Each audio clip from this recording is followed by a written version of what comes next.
Oh, there we go. Ladies and gentlemen, denizens of the dramatic, creatures of all heights, hues, and humors,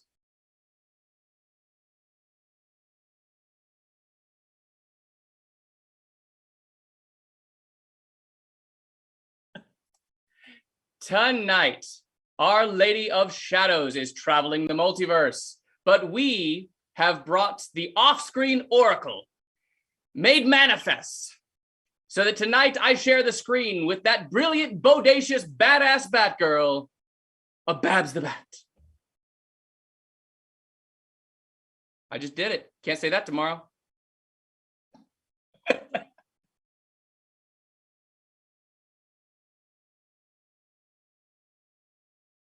Tonight, we will not bring you a Shakespeare play. How are you still? What are we doing? Womp. They can hopefully hear me now. Hey-o. Hey. Man, which means they didn't hear my joke earlier. No. So, anywho, I promise we're professionals here. And sometimes yelling does not fix the problem.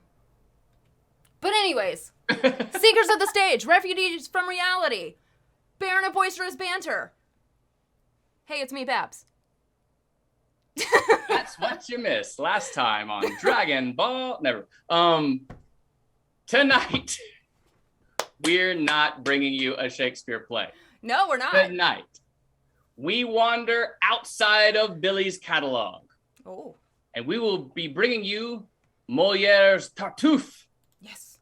Performed by thespians driven out of the stage light by the perils of our present pandemic.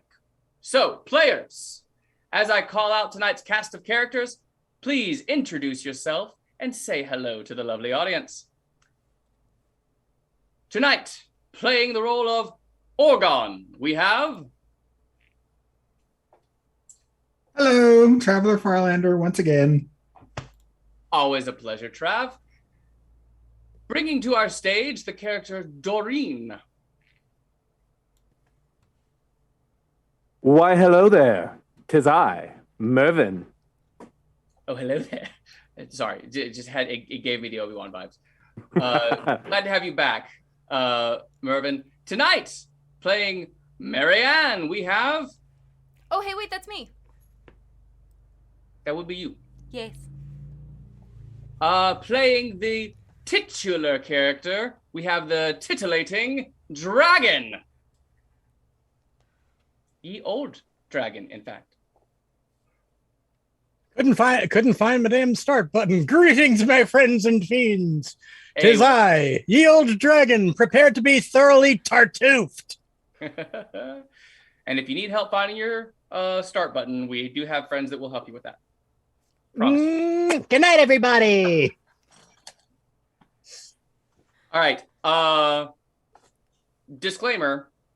Any of the French names and words that come out of my mouth, please correct me, and I will graciously accept your corrections. But I'm going to call the next one. Elmire will be played by Donna. Hello! I will be playing Elmire, and we're going to stick to that pronunciation because I was going to base off my pronunciation off of yours. All right. If anyone wants to correct me, do it now. Actually, do it anytime. I'm always up for correction. But correct us as we need it. We are... And if you're not on the Zoom call with us, please spell it phonetically in the Twitch chat. I think the words phonetic and canonically just had a baby in your head. Probably. That's where we're at today. And I love it. I actually love this little portmanteau you just Phonetically. Did. Yeah, that's the word I was looking for. Anyways. Playing Cleante. Oh. Or playing a still shot version of Cleante. Oh. That's amazing. I'm just frozen on the in breath. It's perfect. All right, somebody clip the screen right now so that we can print it and. Oh, this is her. Oh, there she is. Hi. There she is. Yep. All right. For a second, I Yes. thought we were at Madame Tussauds. Yeah. You guys get that? Ooh, your connection might be a little wonky there, Gluttonous. You come in and out. Okay, I'm just gonna click out of the chat. All See right. if that helps. That might. All right. All right. Tell us who Did you it are. get any better? Yes, I am Catherine Barsonistas, also known as the Gluttonous Geek. I am playing Cleante tonight. Not Cleante. This is not Italy. So, I asked for correction and I got it. yes. Very much appreciative. All right, and then playing Valère. Yeah, that's the pronunciation we'll go with. I didn't look it up. Hey, it's the Nat. Hi, Nat. All right. Continuing on. Playing Damis, we have I think it's Dami. Dami. Dammy, Damis, damn it. I don't care. I will come from the shadows either way. Hello, I'm Teresa. Very glad you have come from the shadows to join us tonight. Playing, ooh, y'all aren't ready. Y'all ain't ready to meet Madame Parnell, but you're about to, because playing Madame Parnell, we have Mama Strange is here. Yes. Mama in the house tonight. Very happy to have you back, Mama. Good to be. And last but certainly never least, we have playing Monsieur Loyal, the officer. Bonsoir, mes amis. Je m'appelle Mantel Ferox. Pas de Ferro, c'est Ferox. Also resident marine biologist, francophone, and fluent in French, so I can help out those pronunciations. We Amazing. need all the help we can get on some things. But thank you, Cass. Lovely. All right. As always, the best part of our show is you, dear audience, because you not only make this fun for us, but you tell us when I forget to add my mic as a source in our streaming software, which makes me muted. But anyways, please let us know how you're liking it in the chat and share those comments that you would normally get shushed for in a live theater. Our performers may even join in the dialogue. We do humbly ask that you keep it respectful, but please feel free to make jokes, talk about the characters or plot, compliment our actors, and maybe be a little bit bawdy. Yes, always bawdy, never bougie. We'd be missing too many of life's opportunities and joys if we shied away from the puns, quips, and innuendos. However, we do have modifiers in chat. Modifiers? Moderators. Well, you went with phonetically and I went with modifiers. We have special modifiers in chat tonight. So if you participate in chat, you get an extra 0.5 experience to your character. And make sure you're here for the weekend upgrade with extra loot boxes. Right here on Chaotic Tiefling, where you can get new skins for Finn's face. Okay, I'm done. No, I'm not. All right. I think we've done enough damage to everyone's psyche. We really and we have. need to heal them with classic literature. So, players, peoples, let us away to Act 1, Scene 1 of Tartuffe. Come, Velvet. It's time I left this place. I can't keep up. You walk at such a pace. No trouble, child. No need to show me out. It's not your manners I'm concerned about. We merely pay you the respect we owe. But, Mother, why this hurry? Must you go? I must. This house appalls me. No one in it will pay attention for a single minute. Children, I take my leave, much vexed in spirit. I offer good advice, but you won't hear it. You all break in and chatter on and on. It's like a madhouse with the keeper gone. No, you talk too much, and I'm afraid you're far too saucy for a lady's maid. You push in everywhere and have your say.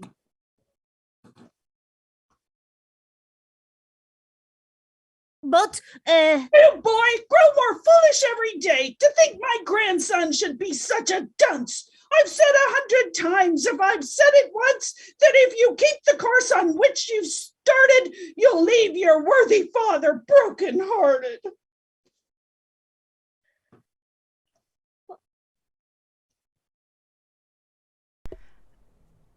I think...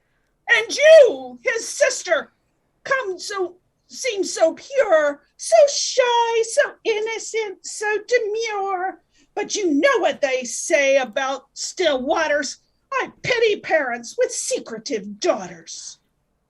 Now, Mother. And as for you, child, let me add that your behavior is extremely bad and a poor example for those children, too. Their dear dead mother did better than you. You're much too free with money, and I'm distressed to see you so elaborately dressed. When it's one's husband that you aim to please, no one has no need of costly fripperies. Oh, madam, really? You are her brother, sir, and I respect and love you. Yet if I were my son, this lady's good and pious spouse, I wouldn't make you welcome in my house. You're full of worldly counsels, which I fear aren't suitable for decent folk to hear. I've spoken bluntly, sir, but it behooves us not to mince words when righteous fervor moves us. Your man Tartuffe is full of holy speeches. And practices precisely what he preaches. He's a fine man and should be listened to. I will not have him mocked by fools like you. Good God!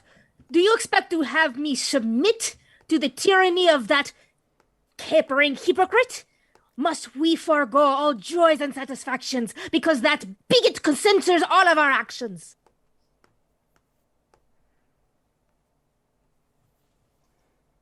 What do you say, sister? Or... I say a lot, but you cannot hear, for the mute has attacked me, this I fear. Oh, To hear dear. him talk, and he talks all the time. There's nothing one can do that's not a crime. He rails at everything, your dear Tartuffe. Whatever he reproves deserves reproof. He's out to save your souls, and all of you must love him as my son would have you do. Ah, no, grandmother. I could never take to such a rascal, even for my father's sake. That's how I feel, and I shall not dissemble. His every action makes me seethe and tremble with his helpless anger, and I have no doubt that he and I will shortly have it out. Surely 'tis a shame and a disgrace to see this man usurp the master's place, to see this beggar who, when first he came, had not a shoe or shoestring to his name, so far forget himself that he behaves as if the house were his and we his slaves. Well, mark my words, your souls would fare far better if you obeyed his precepts to the letter. You see him as a saint. I'm far less a wed. In fact, I see right through him. He's a fraud. Nonsense! His man Lawrence, the same or worse. I'd not trust either with the penny purse. I can't say what his servant's morals may be. His own great goodness I can guarantee. You all regard him with distaste and fear because he tells you what you're loath to hear, condemns your sins, points out your moral flaws, and humbly strives to further heaven's cause. If sin is all that bothers him, why is it he's so upset when folk drop in to visit? Is heaven so outraged by a social call that he must prophesy against us all? I'll tell you what I think. If you ask me, he's jealous of my mistress' company. Rubbish! He's not alone, child, in complaining of all your promiscuous entertaining. Why, the whole neighborhood's upset, I know, by all these carriages that come and go, with crowds of guests parading in and out and noisy servants loitering about. In all of this, I'm sure there's nothing vicious. But why give people cause to be suspicious? They need no cause. They'll talk in any case. Madam, this would be a joyless place if, fearing what malicious tongues might say, we've locked our doors and turned our friends away. And even if one did such dreary a thing, do you think these tongues would cease their chattering? Oh, one can't fight slander, it's a losing battle. Let us instead ignore their tittle-tattle. Let's strive to live by conscience-clear decrees, and let the gossips gossip as they please. If there is talk against us, I know the source. It's Daphne and her little husband, of course. Those who have greatest cause for guilt and shame are quickest to besmirch a neighbor's name. When there's chance for libel, they'll never miss it. When something can be made to seem illicit, they're off at once to spread the joyous news, adding to fact what fantasies they choose. By talking up their neighbors' indiscretions, they seek to camouflage their own transgressions, hoping that others' innocent affairs will lend a hue of innocence to theirs, or that their own black guilt will come to seem part of a general shady color scheme. Oh, that is quite irrelevant. I doubt that anyone's more virtuous and devout than dear Orante, and I'm informed that she condemns your mode of life most vehemently. Oh, yes, she's strict, devout, and has no taint. Of worldliness, in short, she seems a saint. But it was time which taught her that disguise. She's thus become, she can't be otherwise. So long as her attractions could enthrall, she's flounced and flirted and enjoyed it all. But now that they're no longer what they were, she quits a world which is fast quitting her, and wears a veil of virtue to conceal her bankrupt beauty and her lost appeal. That's what becomes of old coquettes today. Distressed when all their lovers fall away, they see no recourse but to play the prude, and to confer a style on solitude. Thereafter they're severe with everyone, condemning all our actions, pardoning none, and claiming to be pure, austere, and zealous, when, if the truth were known, they're merely jealous, and cannot bear to see another know the pleasures time has forced them to forgo. That sort of talk is what you like to hear. Therefore, you'd have us all keep still, my dear, while Madam rattles on the livelong day. Nevertheless, I mean to have my say. I tell you that you're blessed to have Tartuffe dwelling as my son's guest beneath this roof. The heaven has sent him to forestall its wrath by leading you once more to the true path. That all he reprehends is reprehensible, and that you'd better heed him and be sensible. These visits, balls, and parties in which you revel are nothing but inventions of the devil. There's a word that's edifying. Nothing but chaff and foolishness and lying, as well as vicious gossip, in which one's neighbor is cut to bits with épée, foil, and saber. People of sense are driven half insane at such affairs, where noise and folly reign, and reputations perish thick and fast, as a wise preacher said on Sunday last. Parties are towers of Babylon, because the guests saw Babylon with never a pause. And then he told a story which, I think, I heard that laugh, sir, and I saw that wink. Go find your silly friends and laugh some more. Enough, I'm going. Don't show me to the door. I leave this household much dismayed and vexed. I cannot say when I shall see you next. Wake up. Don't stand there gaping into space. I'll slap some sense into that stupid face. Move, you idiot. And with that, with that, we move to Act 1, Scene 2. Woo. I think I'll stay behind. I want no further pieces of her mind. How that old lady. Oh, what wouldn't she say if she could hear you speak of her that way? She'd thank you for the lady, I'm sure. She'd find that old a little premature. My, what a scene she made, and what a din! And how this man Tartuffe had taken her in. Yes, but her son is even worse deceived. His folly must be seen to be believed. In the late troubles he played an able part, and served his king with wise and loyal heart. But he's quite lost his senses since he fell beneath Tartuffe's infatuating spell. He calls him brother and loves him as his life, preferring him to mother, child, or wife. In him and him alone will he confide. He's made him his confessor and his guide. He pets and peppers him with love more tender than any pretty mistress could ever engender. Give him the place of honor when they dine, delights to see him gorging like a swine, stuffs him with dainties till his guts distend, and when he belches cries, God bless you, friend. In short, he's mad, he worships him, he dotes, his deeds he marvels at, his words he quotes, thinking each a miracle, each word oracular as those that Moses heard. Tartuffe, much pleased to find so easy a victim, has in 100 ways beguiled and tricked him, milked him of money, and with his permission established here a sort of inquisition. Even Laurent, his lackey, dares to give us arrogant advice on how to live. He sermonizes us in thundering tones and confiscates our ribbons and colognes. Last week he tore a kerchief into pieces because he found it pressed into a life of Jesus. He said it was a sin to juxtapose unholy vanity and holy prose. Ow. Yeah, okay. So, scene 3 then. You did well not to follow. She stood in the door and said verbatim all she'd said before.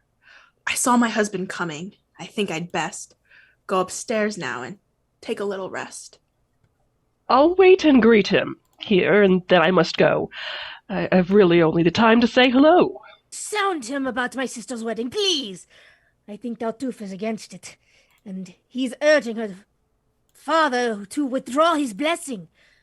As you well know, I'd find it most distressing. Unless my sister Mary Valère can marry, my hopes of wed his sister will miscarry. And I'm determined. He's coming. Scene 4. Brother, good day. Well, welcome back. I can't stay. How was the country? Blooming, I trust, and green. Excuse me, brother, just one moment. Doreen, to put my mind to rest, I always learn the household news the moment I return. Has all been well these 2 days I've been gone? How are the family? What's been going on? Oh, your wife 2 days ago had a bad fever and a fierce headache which refused to leave her. And Tartuffe? Tartuffe? Why, he's round and red, bursting with health and excellently fed. Poor fellow. That night, the mistress was unable to take a single bite at the dinner table. Her headache pains, she said, were simply hellish. And Tartuffe? Well, he ate his meal with relish, and zealously devoured in her present a leg of mutton and a brace of pheasants. Poor fellow. Well, the pains continued strong, and so she tossed and tossed the whole night long. Now icy cold, now burning like a flame, we sat beside her bed until morning came. And the Tartuffe? Why, having eaten, he rose and sought his room, already in a doze, got into his warm bed and snored away in perfect peace until the break of day. Poor fellow. After much ado, we talked her into dispatching someone for the doctor. He bled her, and the fever quickly fell. And Tartuffe? He bore it very well, to keep his cheerfulness at any cost, and make up for the blood Madame had lost. He drank, at lunch, 4 beakers full of port. Poor fellow. Both are doing well, in short. I'll go and tell Madame that you've expressed keen sympathy and anxious interest. Meanwhile, scene 5. That girl was laughing in your face, and though I've no wish to offend you, even so I'm bound to say that some excuse? How could you possibly be such a goose? Are you so dazed by this man's hocus-pocus that in all the world, save him, is out of focus? You've given him clothing, shelter, food, and care. Why must you also? Brother, stop right there. You do not know the man of whom you speak. I grant you that, but my judgment's not so weak, that I can tell, and his effect on others. When you meet him, you two will be like brothers. There's been no loftier soul since time began. He is an excellent man. To keep his precepts is to be reborn. and to view this dunghill of a world with scorn. Yes, thanks to him, I'm a changed man indeed. Under his tutelage, my soul has been freed from earthly loves and every human tie. My mother, children, brother, and wife could die, and I'd not feel a single moment's pain. That's a fine sentiment, brother. Most humane. Oh, had you seen Tartuffe as I first knew him, your heart like mine would have surrendered to him. He used to come into our church every day and humbly kneel him by and start to pray. He'd draw the eyes of everybody there by the deep fervor of his heartfelt prayer. He'd sigh and weep, and sometimes with a sound of rapture he would bend and kiss the ground. And when I rose to go, he'd run before to offer me holy water at the door. His serving man no less devout than he informed me of his master's poverty. I gave him gifts, but in his humbleness, he'd beg me every time to give him less. Oh, that's too much, he'd cry. Too much but twice. I don't deserve it. A half so would suffice. And when I wouldn't take it back, he'd share half of it with the poor right then and there. At length, heaven prompted me to take him in to dwell with us and free our souls from sin. He guides our lives, and to protect my honor stays by my wife and keeps an eye upon her. He tells me whom she sees and all she does, and seems more jealous than ever I was. How austere he is! Why, he can detect a mortal sin where you would least suspect. In smallest trifles, he's extremely strict. Last week, his conscience was severely pricked because while praying he had caught a flea and killed it, so he felt too wrathfully.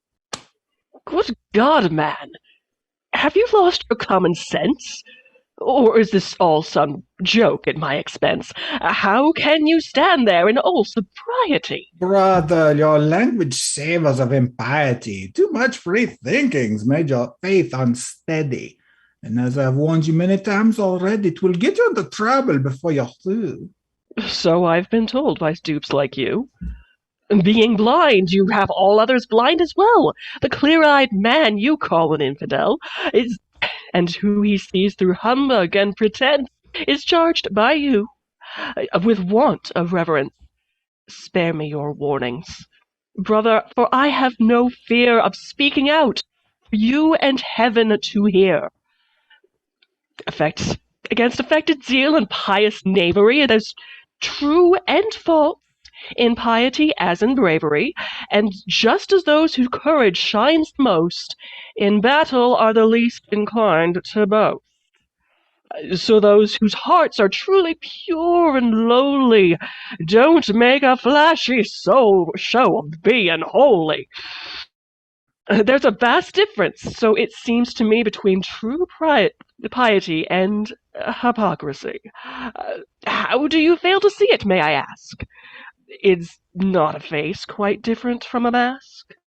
Cannot sincerity and cunning art, reality and semblance be told apart? Are scarecrows just like men? And do you hold that a false coin is just as good as gold? Brother, man's a strangely fashioned creature who seldom is content to follow nature, but recklessly pursues his inclination beyond the narrow bounds of moderation. Often, by transgressing reason's laws, perverts a holy aim, or a passing observation, but it applies. I see, dear brother, that you're profoundly wise. You harbor all the insight of the age. You are our one clear mind, our only sage. The era's oracle, it's Cato too, and all mankind are fools compared to you. Brother, I don't pretend to be a sage, nor have I all the wisdom of the age.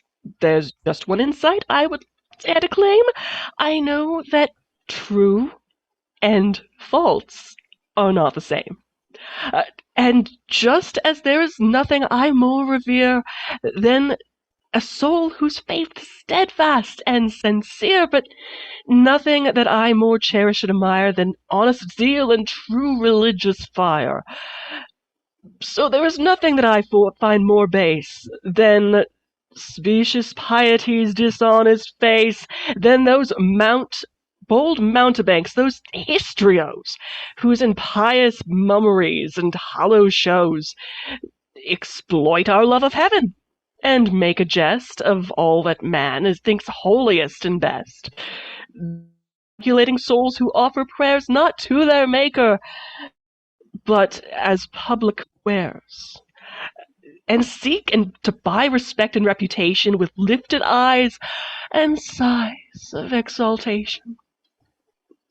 These charlatans, I say, whose pilgrim souls proceed by the way of heaven towards earthly goals, who weep and pray and swindle and extort, who preach this monkish life, but haunt the court, who make their zeal their partner, of their vice such men are vengeful, sly, and cold as ice, and when there is an enemy to defame, they cloak their spite in fair religion's name, their private spleen and malice being made to seem a high and virtuous crusade, until to mankind's reverent applause they crucify their foe in heaven's cause.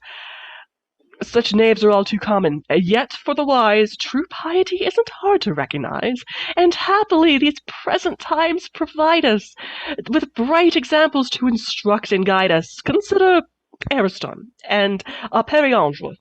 Look at Oronte, Alcidamas, Clitandre. Their virtue is acknowledged, and who could doubt it? But you won't hear them beat the drum about it. They're never ostentatious, never vain, and their religion's moderate and humane. It's not their way to criticize and chide, and therefore letting others preach and rave, they show by deeds how Christians should behave. They think no evil of their fellow man, but judge of him as kindly as they can. They don't intrigue and wangle and conspire. To lead a good life is their one desire, and the sinner wakes to no rancorous hate in them. It is sin alone which they condemn, nor do they try to show a fiercer zeal for heaven's cause than heaven itself could feel. These men I honor, these men I advocate, and models for us all to emulate. Your man is not this sort at all, I fear, and while your praise of him is sincere, I think you've been dreadfully deluded. Ah. Now then, dear brother, is your speech concluded? Why, yes. Your servant, sir. No, brother, wait. There's one more matter. You agreed of late that young Moliere might have your daughter's hand. I did. And set the date, I understand? Quite so. You've now postponed it. Is that true? No doubt. The match no longer pleases you? Shuffling songs by No Doubt. What a strange voice. I have no idea where that came from. Excellent taste in music, however. As you say, no doubt. Who knows? Don't speak. I know what you were saying. Oh, all right, go ahead, speak. Who knows? Do you mean to go back on your word? I won't say that. Has anything occurred which might entitle you to break your pledge? Perhaps. Why must you hem and haw and hedge? The boy asked me to sound you in this affair. It's been a pleasure. But what should I tell Moliere? Whatever you like. But what have you decided? What are your plans? I plan, sir, to be guided by heaven's will. Come, brother, don't talk rot. You've given Moliere your word. Would you keep it or not? Good day. This looks to be poor Moliere's undoing. I'll go and warn him that there's trouble brewing. Okay, guys. Don't speak. We know what you're thinking.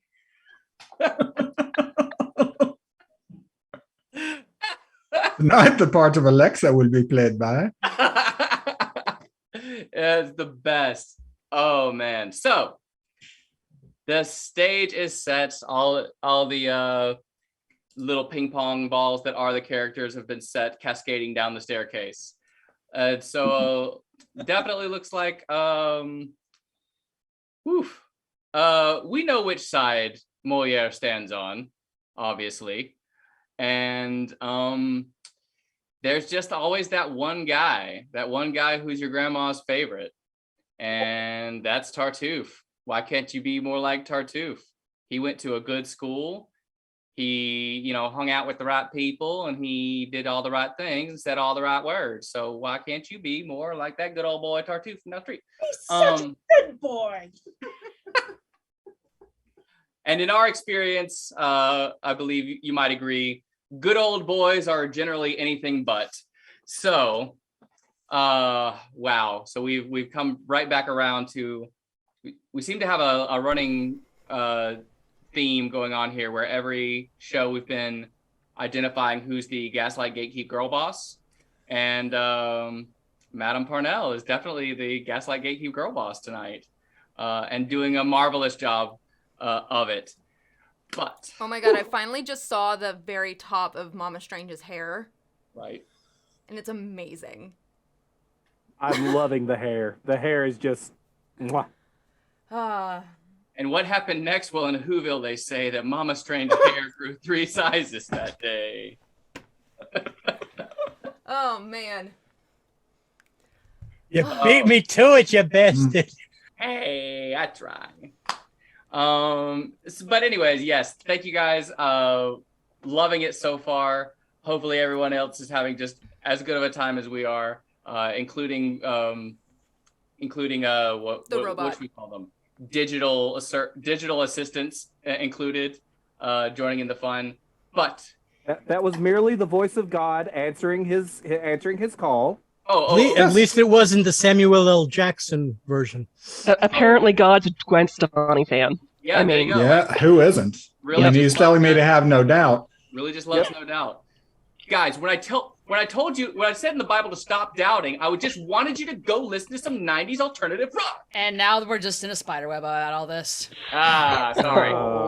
Really, that was just the sponsor telling you, remember, you can use your Amazon Prime subscriptions on Twitch to subscribe. It's okay, Finn. We can just make this a return to Saturn now. We could. Right. Oh my god.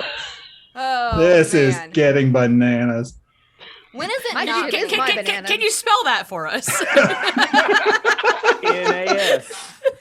Wow. All right. Well, then, with that, let's holla back to the play. There it is. So we can go to Act 2, Scene 1, Oregon, you're up. Jordan, I need you to clip all of that. Oh, I've already got it clipped, and I'm going to edit it after the show. Amazing. Amazing. Marianne. Yes, Father? A word with you. Come here. What are you looking for? Eavesdroppers, dear. I'm making sure we shan't be overheard. Someone in there could catch our every word. Good, we're safe. Now, Marianne, my child, you're a sweet girl who's tractable and mild, whom I hold dear and think most highly of. Well, I'm deeply grateful, Father, for your love. That's well said, daughter, and you can repay me if in all things you'll cheerfully obey. To please you, sir, is what delights me best. Good, good. Now, what do you think of Tartuffe, our guest? Sir? Yes, weigh your answer. Think it through. Oh, dear. Well, I'll say whatever you wish me to. That's wisely said, my daughter. Say of him, then, that he's the very worthiest of men, and that you're fond of him and would rejoice in being his wife if that should be my choice. Well? What? What's that? Well? Forgive me, pray. Did you not hear me?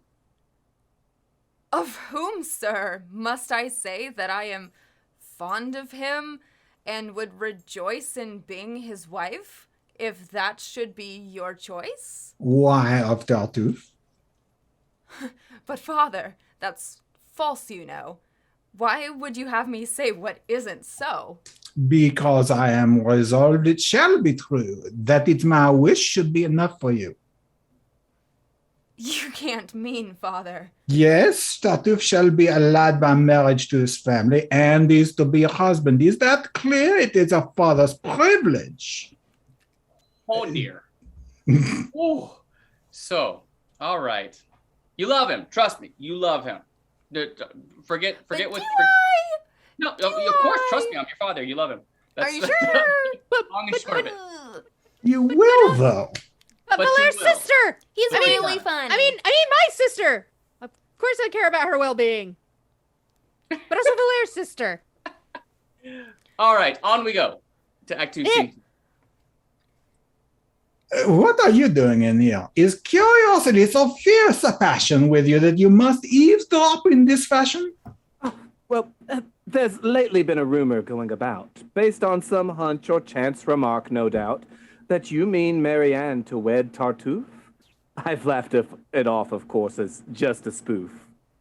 You find it so incredible? Yes, I do. I won't accept that story, even from you. Well, you'll believe it when the thing is done. Oh, yes, of course. Go on, have your fun. I've never been more serious in my life.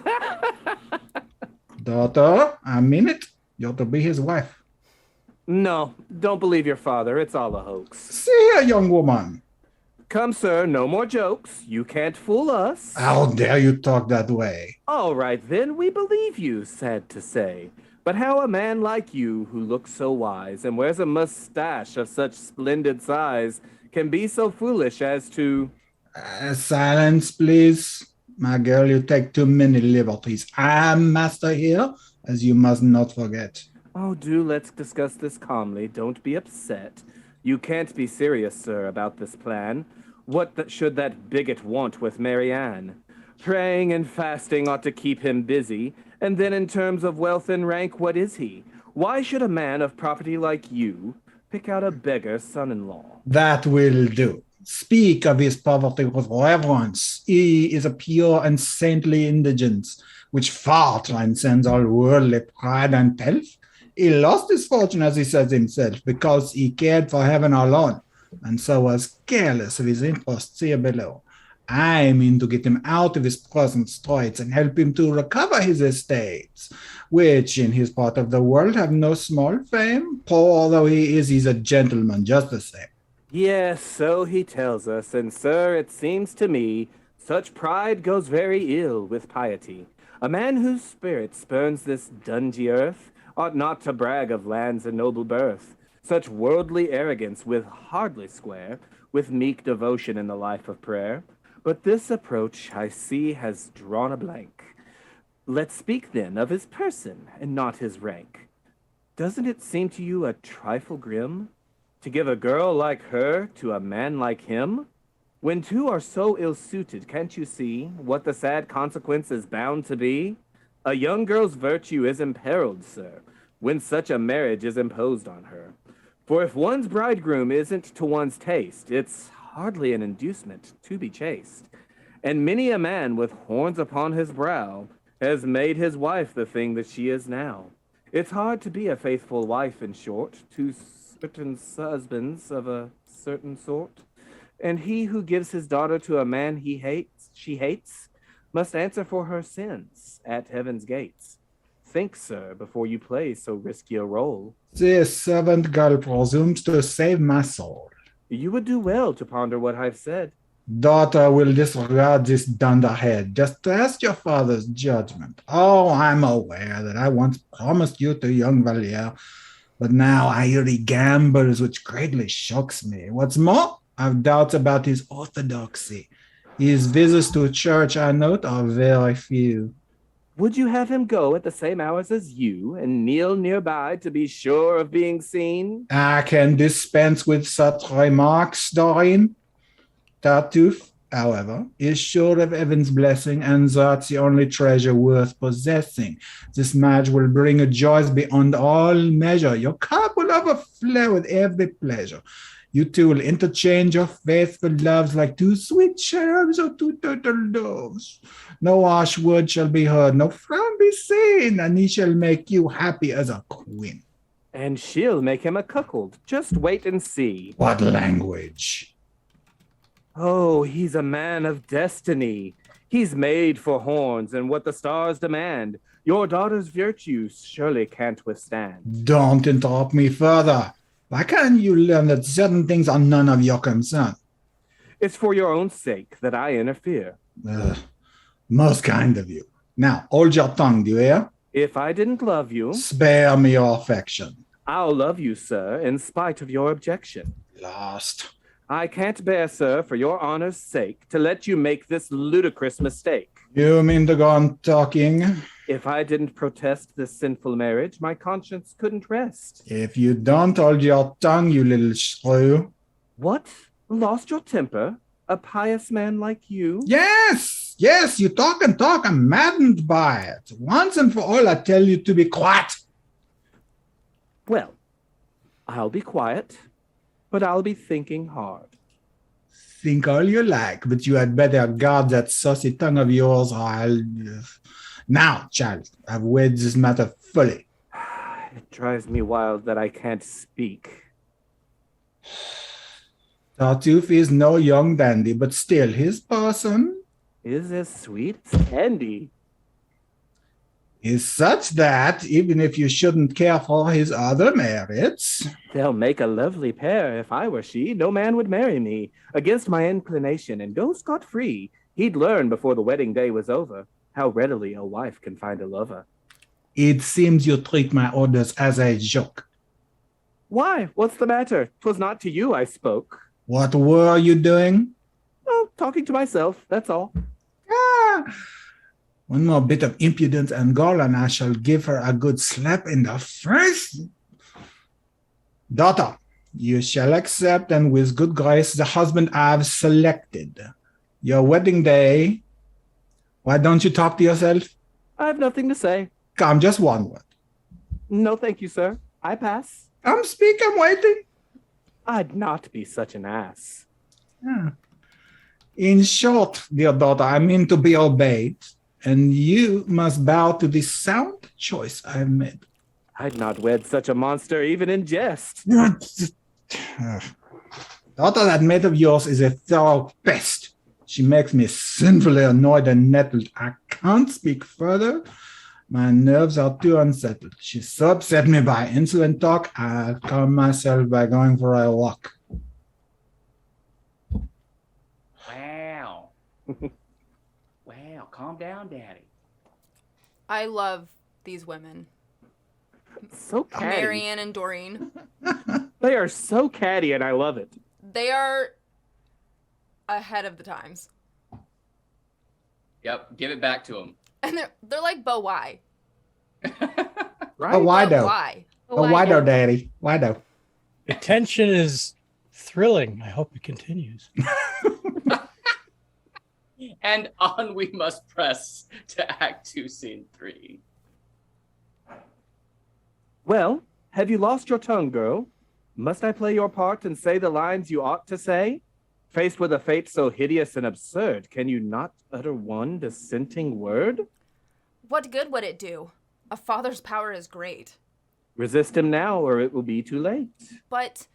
Tell him one cannot love at a father's whim, that you shall marry for yourself, not him. That since it's you who are to be the bride, it's you, not he, who must be satisfied. And that if his Tartuffe is so sublime, he's free to marry him at any time. I've bowed so long to father's strict control, I couldn't oppose him now to save my soul. Oh, come, Marianne. Do listen to reason, won't you? Moliere has asked your hand. Do you love him or don't you? Oh, how unjust of you! What can you mean by asking such a question, dear Doreen? You know the depth of my affection for him.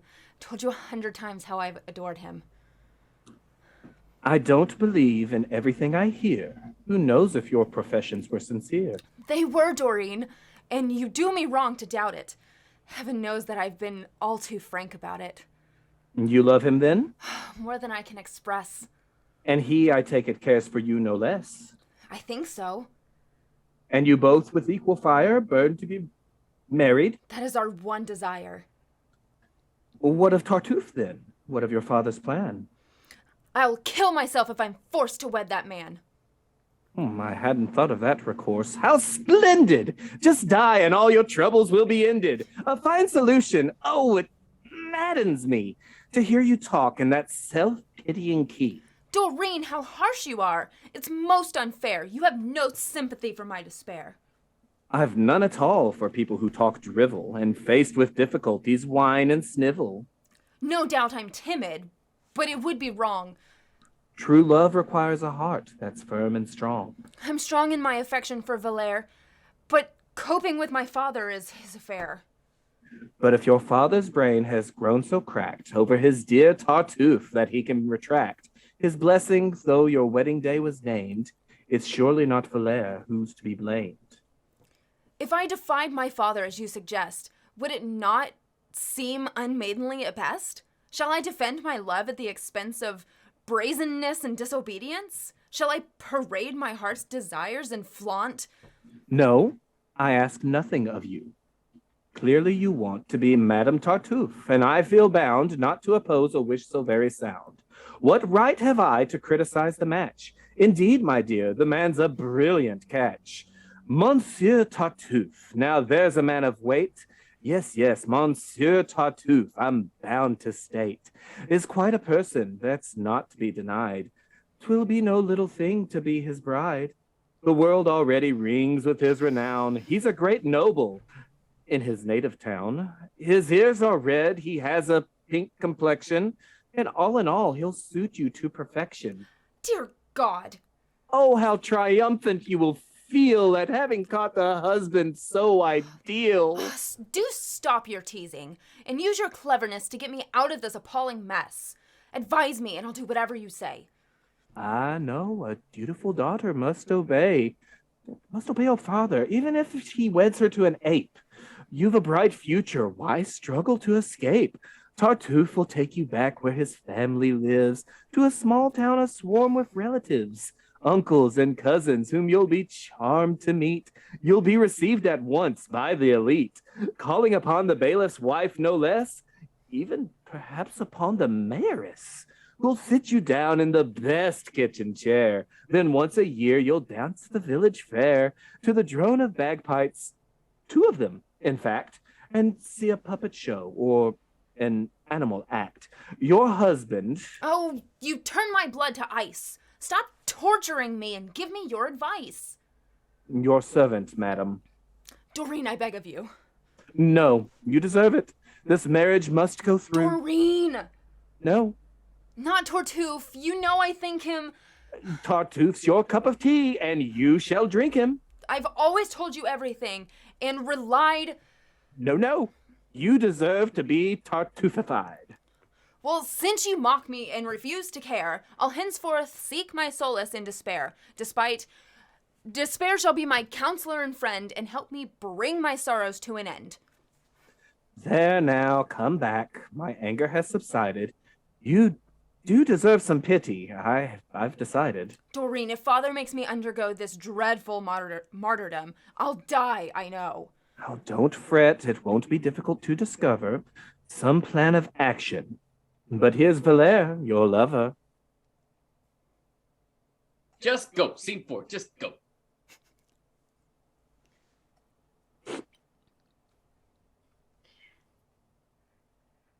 Madam, I've just received some wondrous news, regarding which I'd like to hear your views.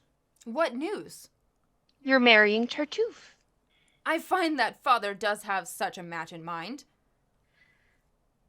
Your father, madam, has just this minute said that it is Tartuffe he wishes me to wed. Can he be serious? Oh, indeed he can. He's clearly set his heart upon the plan. And what position do you propose to take, madam? Why, I don't know. For heaven's sake, you don't know? No. Well. Advise me, do. Marry the man. That's my advice to you. That's your advice? Yes. Truly? Oh, absolutely. You couldn't choose more wisely, more astutely. Thanks for this counsel. I'll follow it, of course. Do. I'm sure 'twill cost you no remorse. To give it didn't cause your heart to break. I gave it, madam, only for your sake. And it's for your sake that I take it, sir. Let's see which fool will prove the stubborner.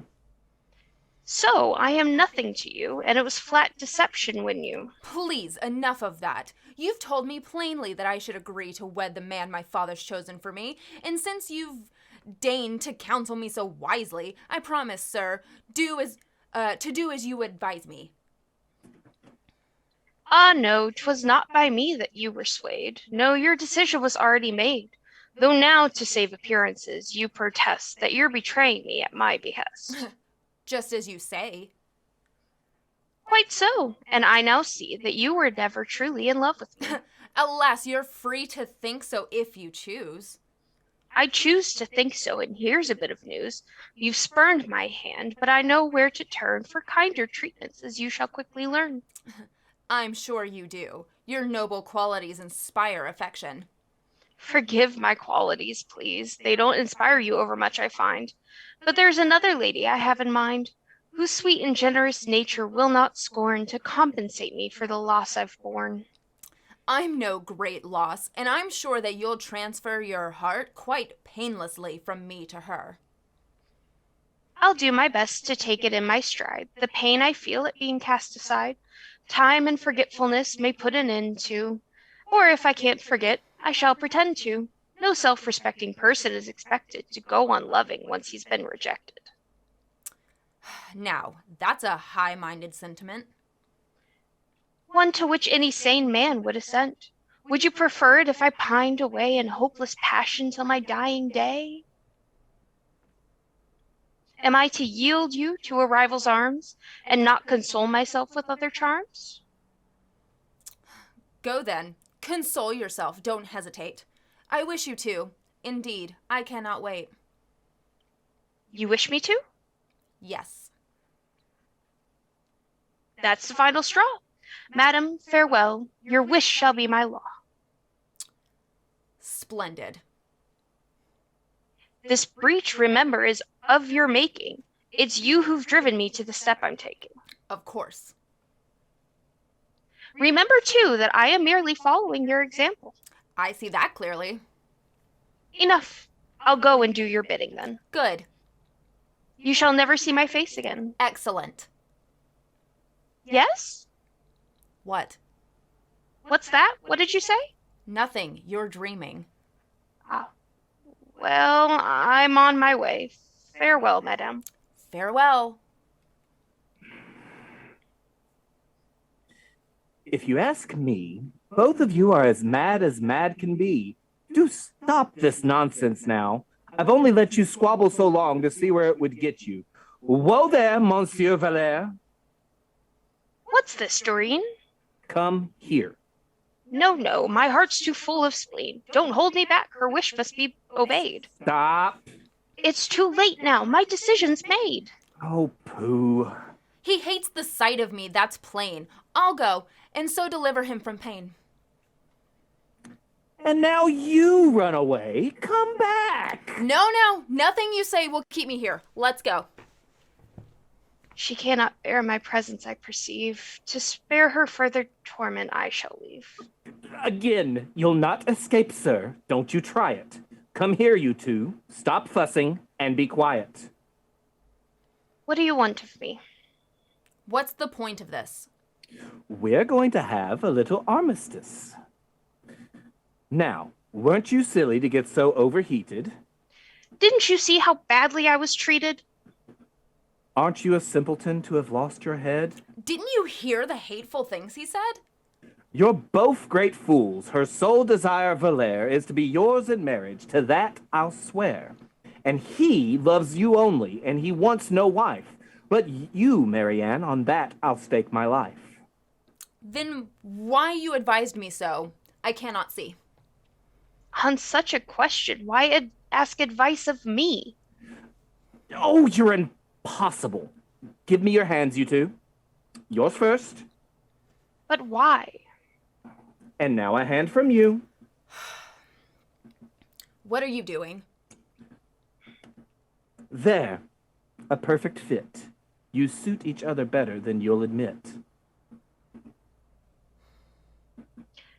Come, don't be so haughty. Give a man a look of kindness, won't you, Marianne? I tell you, lovers are completely mad. Now come, confess that you were very bad to hurt my feelings as you did just now. I have a just complaint you must allow. You must allow that you were most unpleasant. Let's table that discussion for the present. Your father has a plan which must be stopped. Advise us then. What means must we adopt? Oh, we'll use all manner of means and all at once. Your father's addled, he's acting like a dunce. Therefore, you'd better humor the old fossil, pretend to yield to him, be sweet and docile, and then postpone as often as necessary the day on which you have agreed to marry. You'll thus gain time, and time will turn the trick. Sometimes, for instance, you'll be taken sick, or that will seem good reason for delay, or some bad omen will make you change the day. You'll dream of muddy water, or you'll pass a dead man's hearse, or break a looking glass. If all else fails, no man can marry you, unless you take his ring and say, I do. But now let's separate. If they should find us talking here, our plot might be divined. And you, go to your friends and tell them what's occurred, and have him urge her father to keep his word. Meanwhile, we'll stir her brother into action, and get Elmire as well to join our faction. Goodbye. Though each of us will do his best, it's your true heart on which my hope shall rest. Regardless of what father may decide, none but Moliere shall claim me as his bride. Oh, how those words content me. Come what will. Oh, lovers, lovers, their tongues are never still. Be off now. One last word? No time to chat. You leave by this door, and you leave by that. Now kiss. I'm so glad you said it. I saw Babs doing the thing, and I'm like, yes, now kiss. Now kiss. Yes. Quick, get the action figures. As just, eventually, Moliere's just gonna be like, we were on a break. God damn it. It is so, this is just such sitcom I love loveliness. There is nothing original about the modern television. Yes. No. Make those bombs kiss. Yes. Yes. Yes. Yes. Excellent. Chain Yes. chomps. Chain chomps. Chain The old chomps. Ball and Oh, chain. sorry. I apologize. It's okay. There we No, go. they That's for seem you. like a Now happy couple. kiss. Now kiss. Oh, guys, we're having so much fun, but I think we have reached what is about the midpoint of this show, because Acts 1 and 2 seem to be a bit longer than Acts 3, 4, and 5. And speaking of, we're used to Shakespearean length plays, and Moliere wanted to get more to the point. So tonight's show might be a little shorter, but as is our custom, somewhere about the midpoint of the show, we do take a brief intermission for everyone to go do whatever necessary maintenance you must do on the bony, fleshy mech suits that you all drive around, and that we all make sure that we are back and healthy, happy players ready to take on the second half of the show. So, Oracle. Yes. About how long shall we say we will return? You know what? Just because I like nice, round, even numbers, let's say we're going to be back going at 8:30 Eastern time. Yo. 8:30 Eastern 8:30. is. Okay, well then everyone stretch, giggle, have yourself a little bit of hydration, and we will see you back here at 8:30. Woo! I gotta get that tea so I can spill it, sis. Yes. Yes. Yes. Ah, yes. Butts. Okay, so. The captions aren't on. It doesn't hit the same. Man. Okay, well, still hashtag team butts. Anyways, man, if that's a hashtag, I can only imagine what's going on. Don't search that hashtag. Please. We are not responsible. We're not going to tell you what to do. We're just not responsible for what happens and what you see. However, welcome back, everyone. I hope you have enjoyed your break and are ready to return to the classic, refined, and very dignified programming that you have come to expect here on Chaotic Tiefling. we will return to our evening of Tartuffe. When has our content ever been dignified? I'm trying here. I know. No, I'm not. Anyways, enough of not fun stuff. Back to fun stuff. We will return to Tartuffe, picking it up at Act 3, Scene 1. Dami, you're up.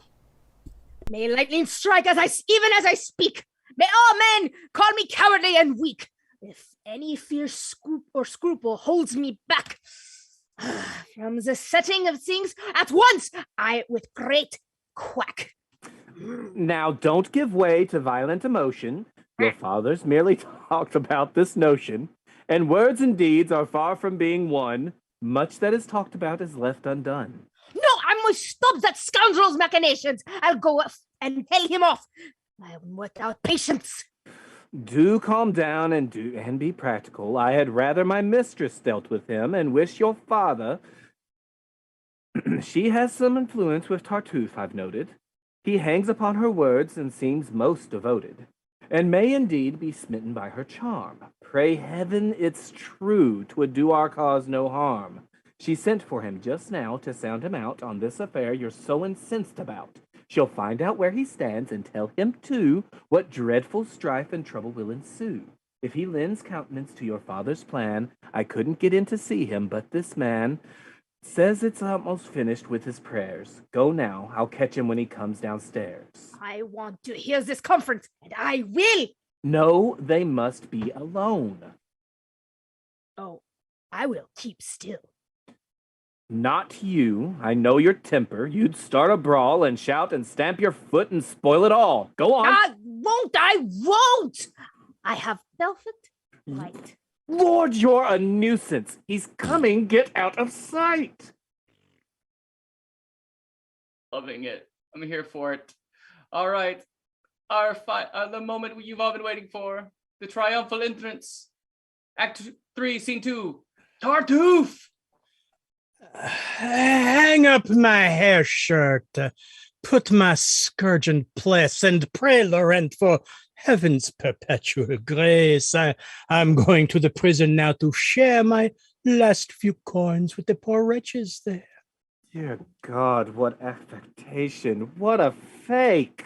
You wished to see me? Yes. For mercy's sake, please take this handkerchief before you speak. Oh, sorry.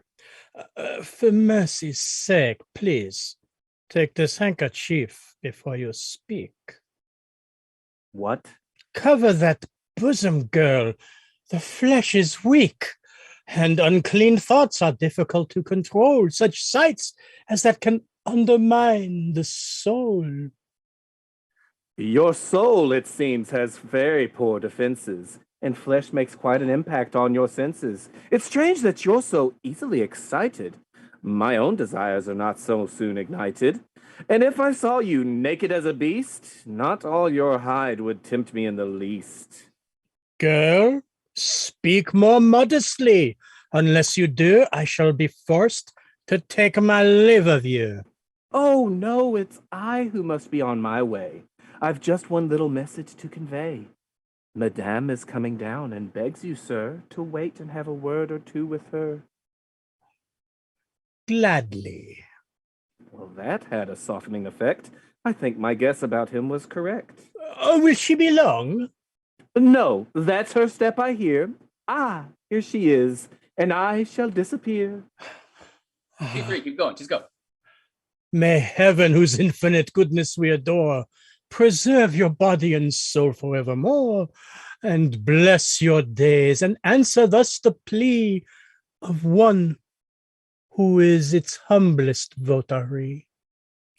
I thank you for that pious wish, but please do take a chair and let's be more at ease. I trust that you are once more well and strong. Oh, yes, the fever didn't last for long. My prayers are too unworthy, I am sure, to have gained from heaven this most gracious cure. But lately, madam, my every supplication has had for object your recuperation. You shouldn't have troubled so. I don't deserve it.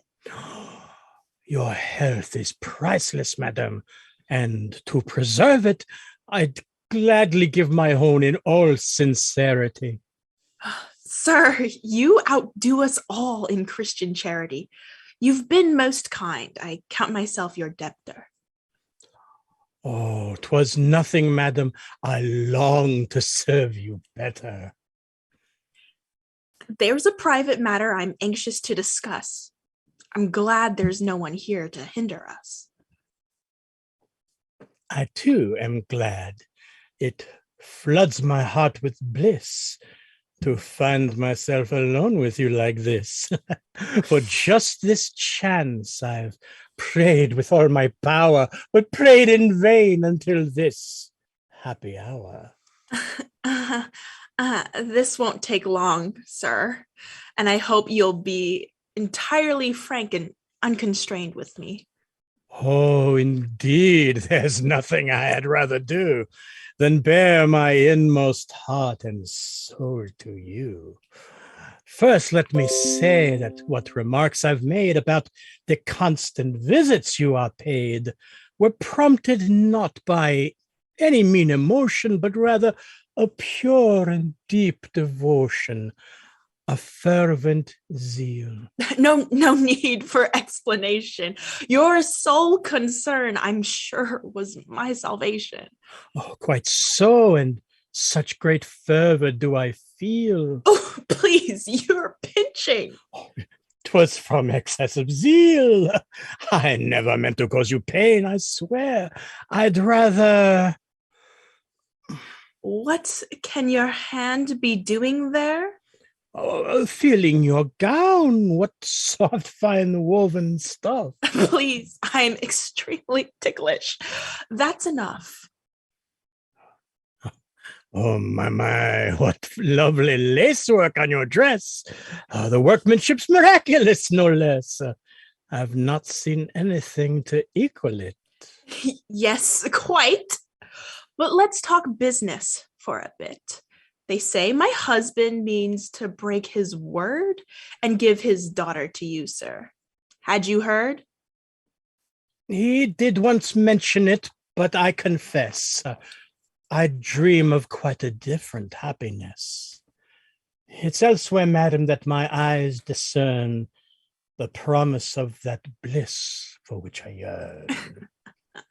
I see. You care for nothing here below.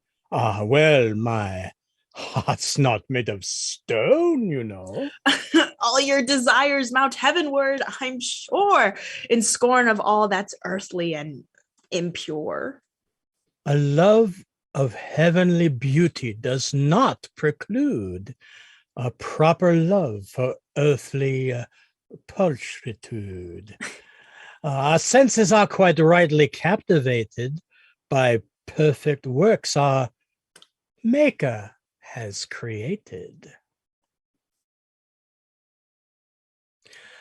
Some glory clings to all that heaven has made. In you all heaven's marvels are displayed. On that fair face such beauties have been lavished. The eyes are dazzled, and the heart is ravished. How could I look on you, O flawless creature, and not adore the author of all nature, feeling a love both passionate and pure for you, his triumph of self-portraiture? At first I trembled lest that love should be a subtle snare that hell had laid for me. I vowed to flee the sight of you, eschewing a rapture that might prove my soul's undoing. But soon, fair being, I became aware that my deep passion could be made to square. With rectitude and with my bounden duty, I therefore surrendered to your beauty. It is, I know, presumptuous on my part to bring you this poor offering of my heart, and It is not my merit, heaven knows, but your compassion on which my hopes repose. You are my peace, my solace, my salvation. On you depends my bliss or desolation. I bide your judgment, and as you think best, I shall be either miserable or blessed. Your declaration is most gallant, sir, but don't you think it's out of character? You'd have done better to restrain your passion and think before you spoke in such a fashion. It ill becomes a pious man like you. Oh, I may be pious, but I'm human too. With your celestial charms before his eyes, a man has not the power to be wise. I know such words sound strangely coming from me, but I am no angel, no, nor was meant to be. And if you blame my passion, you must needs reproach as well the charm on which it feeds. Oh, your loveliness I had no sooner seen than you became my soul's unraveled queen. Before your seraph glance, divinely sweet, my heart's defenses crumbled in defeat, and nothing fasting, prayer, or tears might do could stay my spirit from adoring you. Oh, my eyes, my sighs have told you in the past what now my lips make bold to say at last. And if in your great goodness you will deign to look upon your slave and ease his pain, if in comparison for my soul's distress, you'll stoop to comfort my unworthiness, I'll raise to you in thanks for that sweet manna an endless hymn, an infinite hosanna. With me, of course, there need be no anxiety, no fear of scandal or notoriety.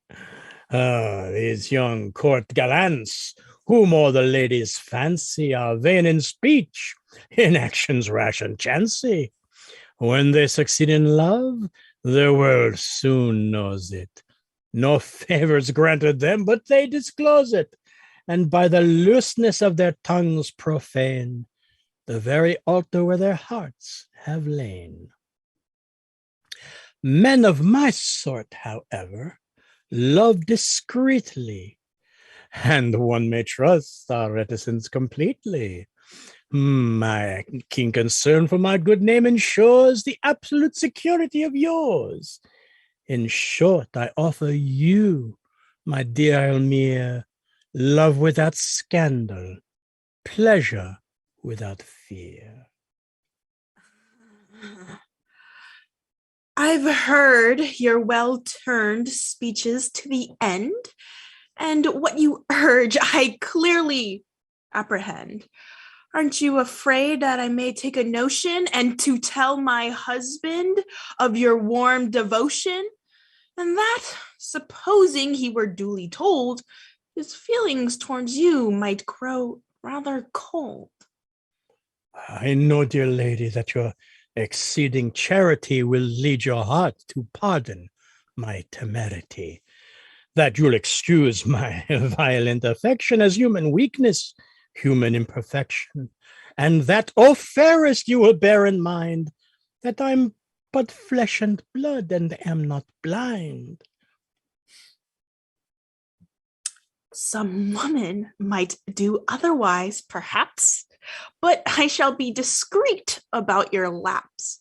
I'll tell my husband nothing of what occurred if, in return, you'll give your solemn word to advocate as forcefully as you can the marriage of Moliere and Marianne, renouncing all desire to dispossess another of his rightful happiness, and Okay, all right. You know what? That's a weird place to end a scene, but I'm glad they did, because I just feel like it's an appropriate moment to point out the alternative title to this play, because it is titled Tartuffe or The Hypocrite. Or the imposter. Oh, Or the bad touch. Bad touch. Tartuffe is being sus as fuck right now. Pourquoi pas les deux? No. What? No. Openly attempting to woo another man's wife when she is very clear about no sir, no thanks. Oh. No. Just big non. No. And yes, No, I noticed. don't I touch me did there. notice with glances the references to Pepe Le Pew in the I was about to in the say. chat. I still hold that Pepe Aha. Le Pew. I still hold that for all of his like shortcomings and like serious flaws, Pepe would still slap the heck out of Tartuffe. Yes. That's my sister, you cad. That's my mommy. Well, stepmommy, but still. All right. Well, Dami, you get your turn to get in there and mess him up because now we go to We gotta go. 3, scene 4. French boy smackdown, go. No! We will not hush up this vile affair. I hid it all inside this closet here there. We're heaven in order to confound the pride of this great rascal prompted me to hide. And now I have long awaited my chance to push this deceit and arrogance and give my father clear and shocking proof of the black character of his dear Tartuffe. No, Dami, I'll be content if he will study to deserve my leniency. I've promised silence, and don't make me break my word. To make a scandal would be too absurd. Good wives laugh off such trifles and forget them. Why should they tell their husbands and upset them? You have your reasons for taking such course, and I have reasons too, of equal force. To spare him now would be insanely wrong. To spare him now... Oh, I've swallowed my just wrath for far too long and watched his insolent bigot bringing strife and bitterness into our family life. Too long he's meddled within my father's affairs, thwarting my marriage hopes to poor Valairs. It's high time that father was undeceived. And now I've proof that he can't be believed. Proof that was furnished by me by heaven above. It's too good not to take advantage of. This is my chance. I deserve to lose it. If for one moment I hesitate to use it. Dami! No! I must do what is right, what I think is right. Madame, my heart is bursting with delight, and say whatever you will. I'll not consent to lose this sweet revenge on which I'm bent. I'll settle matters without more ado, and here most opportunity is my cue. Dami, you good? You breathing? Take a deep breath. But Daddy's here. And go again, scene 5. Father, I am glad you've joined us. Let us advise you of some fresh news, which doubtless will surprise you. You've just now been repaid with interest for our loving kindness to our guest, which proved his warmth and grateful feelings toward you. It is with pair of horns he would reward you. Yes, I surprised him with your wife and heard his whole adulterous affair, every word. His whole adulterous affair, every word. Would not have told you of his position. Oh, wait. She, with her too gentle disposition, would not told you of his proposition. But I shall not make terms with brazen lechery, and feel that not to tell you would be treachery. And I hold that one husband's peace of mind should not be spoilt by tattle of this kind. One's honor doesn't require it. To be proficient in keeping men at bay is quite sufficient. These are my sentiments, and I wish you Damis, that you heeded me and held your peace. But man, Woof, woof. Okay. These scene breaks are so awkward. They almost feel like the weird, like, television ad breaks. Like, why did we fade to black there? Okay, but I guess we are. Let's hear about Pepsi for a minute. And then now, were you concerned about what Daddy would think of all this? Good Yes. thing you're back, because here we go. Scene 6, Orgon! Can it be true, this dreadful thing I hear? Yes, brother, I'm a wicked man, I fear. A wretched sinner, all depraved and twisted. Oh, the greatest villain that has ever existed. My life's one heap of crimes, which grows each minute. There's naught but foulness and corruption in it. And I perceive that heaven, outraged by me, has chosen this occasion to mortify me. Charge me with any deed you wish to name. I'll not offend myself, but take the blame. Believe what you are told and drive Tartuffe like some base criminal from beneath your roof. Yes, drive me hence, and with a pawing curse. I shan't protest, for I deserve far worse. Ah, you deceitful boy! How dare you try to stain his purity with so foul a lie? what? Are you taken in by such a bluff? Did you not hear? Enough, you rogue, enough! Ah, brother, let him speak. You're being unjust. Believe his story. The boy deserves your trust. Why, after all, should you have faith in me? How can you know what I might do or be? Is it on my good actions that you base your favor? Do you trust my pious faith? Ah, no, don't be deceived by hollow shows. I'm far less from being what men suppose. Though the world takes me for a man of worth, I am truly the most worthless man on earth. Yes, my dear son, speak out now. Call me chief of sinners, a wretch, a murderer, a thief. Load me with all the names most men abhor. I'll not complain, I've earned them all and more. I'll kneel here while you pour them on my head as a just punishment for the life I've led. This is too much, dear brother. Have you no heart? Are you so hoodwinked by this rascal's art? Be still, you monster, brother. I pray you rise, villain. But silence. Can you realize? Just one word more and I'll tear you limb from limb. Oh, in God's name, brother, don't be harsh with him. I'd rather far be tortured at the stake than see him bear one scratch for my poor sake. Ingrate. Oh, if I must beg you on bended knee to pardon him. Such goodness cannot be. Now there's true charity. What you... Villain, be still.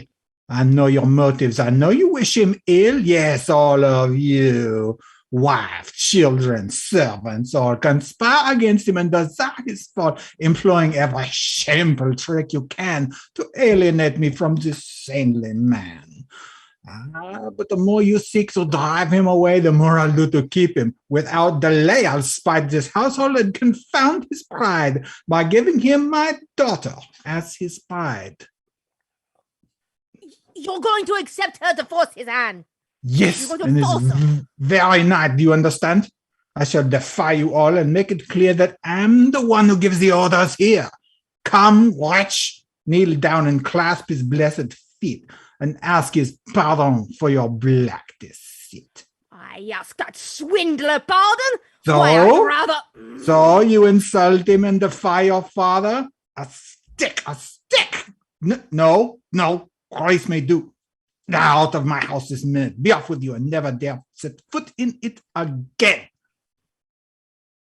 Well, I shall go, but Well, go quickly then. I disinherit you. An empty purse is all you'll get from me except my curse. Ooh, playing that victim. Ugh. Scene 6. Go. 7. 7. Scene whatever this. Wow. I'm just brain scrambled from all the Numbers daddy. are hard. Numbers. How he blasphemed your goodness. What a son. Oh, forgive him, Lord, as I've already done. You can't know how it hurts when someone tries to blacken me in my dear brother's eyes. Oh, the mere thought of such ingratitude plunges my soul into so dark a mood. Such horror grips my heart. I gasp for breath and cannot speak, and feel myself near death. You blackguard! Why did I spare you? Why did I not break you into little pieces on the spot? Compose yourself and don't be hurt, dear friend. These scenes, these dreadful quarrels have got to end. I've much upset your household, and I perceived that the best thing will be for me to leave. What are you saying? Oh, they're all against me here. They have you think me false and insincere. Oh, what of that? Have I ceased believing in you? Oh, their adverse talk will certainly continue, and charges which you now repudiate you may find credible at a later date. No, brother, never. Brother, a wife can sway her husband's mind in many a subtle way. Oh, no. To leave at once is the solution. Thus only can I end their persecution. No, I'll not allow it. You shall remain. Ah, well, 'twill mean much martyrdom and pain, but if you wish it. Enough, so be it. But one thing must be settled as I see it. Mm-hmm. For your dear honor and our friendship's sake, there's one precaution I feel bound to take. I shall avoid your wife and keep away. No, you shall not, whatever they may say. It pleases me to vex them, and for spite, I'd have them see you with her day and night. What's more, I'm going to drive them to despair by making you my only son and heir. This very day I'll give to you alone clear deed entitled everything I own. A dear good friend and son-in-law to be is more than wife or child or kin to me. Will you accept my offer, dearest son? In all things, let the will of heaven be done. Oh, fellow, come, we'll go drop the deed, then let them burst with disappointed greed.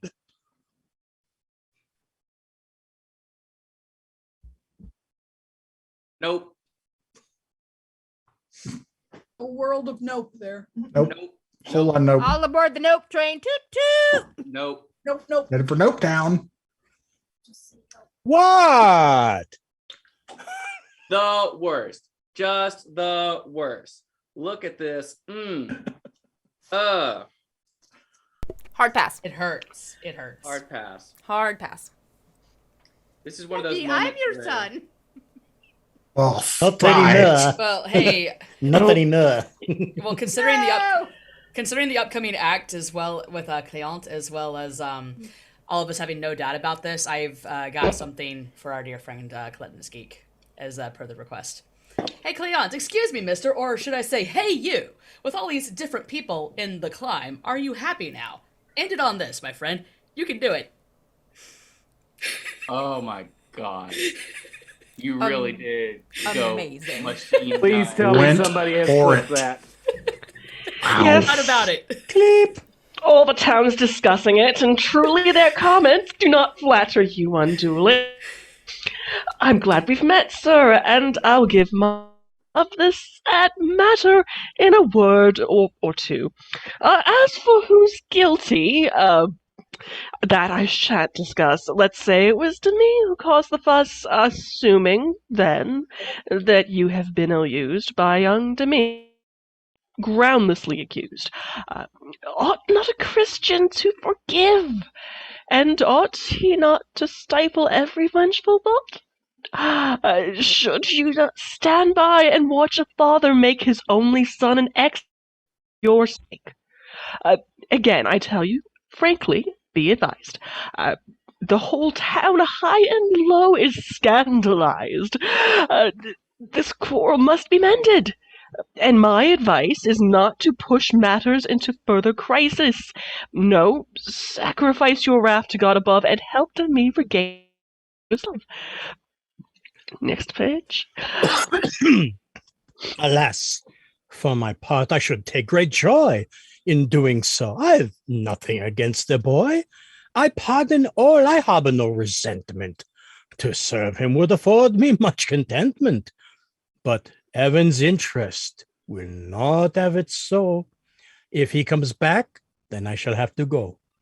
After his conduct so extreme, so vicious, our further intercourse would look suspicious. God knows what people would think. Why, they'd describe my goodness to him as a sort of bribe. Well, they'd say that out of guilt I made pretense of loving kindness and benevolence, that fearing my accuser's tongue, I strove to buy his silence with a show of love. Your reasoning is badly warped and stretched. Then the excuses, sir, are most far-fetched. Why put yourself in charge of heaven's cause? Does heaven need our help to enforce its laws? Leave vengeance to the Lord. Sir, while we live, our duty is not to punish, but to forgive. And what the Lord commands we should obey, without regard to what the world may say. What shall the fear of being misunderstood prevent our doing what is right and good? No. Let's simply do what heaven ordains, and let no other thoughts perplex our brains. Again, sir, let me say that I've forgiven Damis and thus obeyed the laws of heaven. But I am not commanded by the Bible to live with one who smears my name with libel. Were you commanded, sir, to indulge the whim of poor Orgum and encourage him in suddenly transferring to your name a large estate to which you have no claim? 'Twould never occur to those who know me best to think I acted from self-interest. The treasures of this world I quite despise.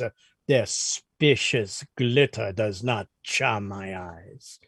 And if I have resigned myself to taking the gift which my dear brother insists on making, I do so only as he well understands, lest so much wealth fall into wicked hands, lest those to whom it might ascend in time turn it to purposes of sin and crime, and not as I shall do, make use of it, for heaven's glory and mankind's benefit. Forget these trumped-up fears. Your argument is one the rightful heir might well resent. It is a moral burden to inherit such wealth, but give Dami a chance to bear it. And would it not be worse to be accused of swindling than to see that wealth misused? I'm shocked that you allow Organ to broach this matter, and that you feel no self-reproach. Does true religion teach that lawful heirs may freely be deprived of what is theirs? And if the Lord has told you in your heart that you and young Demi must dwell apart, would it not be the decent thing to beat a generous and honorable retreat, rather than let the son of this house be sent for your convenience into banishment? Sir, if you wish to prove the honesty of your intentions... Sir, it is 3:30. I have certain pious duties to attend to, and hope my prompt departure won't offend you. Damn. Dam's right. Doreen, do your thing. Stay, sir, and help Marianne, for heaven's sake. She's suffering so, I fear her heart will break. Her father's plan to marry her off tonight has put the poor child in a desperate plight. I hear him coming. Let's stand together now and see if we can't change his mind somehow about this match we all deplore and fear. Yes, it's back to Oregon. Glad to find you all assembled here. This contract shall contains your happiness, and what it says, I think your heart can guess. Sir, by that heaven which sees me here distressed, and by whatever else you can move your breast, do not employ a father's power, I pray you, to crush my heart and enforce it to obey you, nor by your harsh commands oppress me so that I'll begrudge the duty which I owe. And do not so embitter and enslave me that I shall hate the very life you gave me. If my sweet hopes must perish, if you refuse to give me the one I've dared to choose, spare me at least, I beg you, I implore, the pain of wedding one whom I abhor. And do not, by a heartless use of force, drive me to contemplate some desperate course. If I may offer a word of counsel here.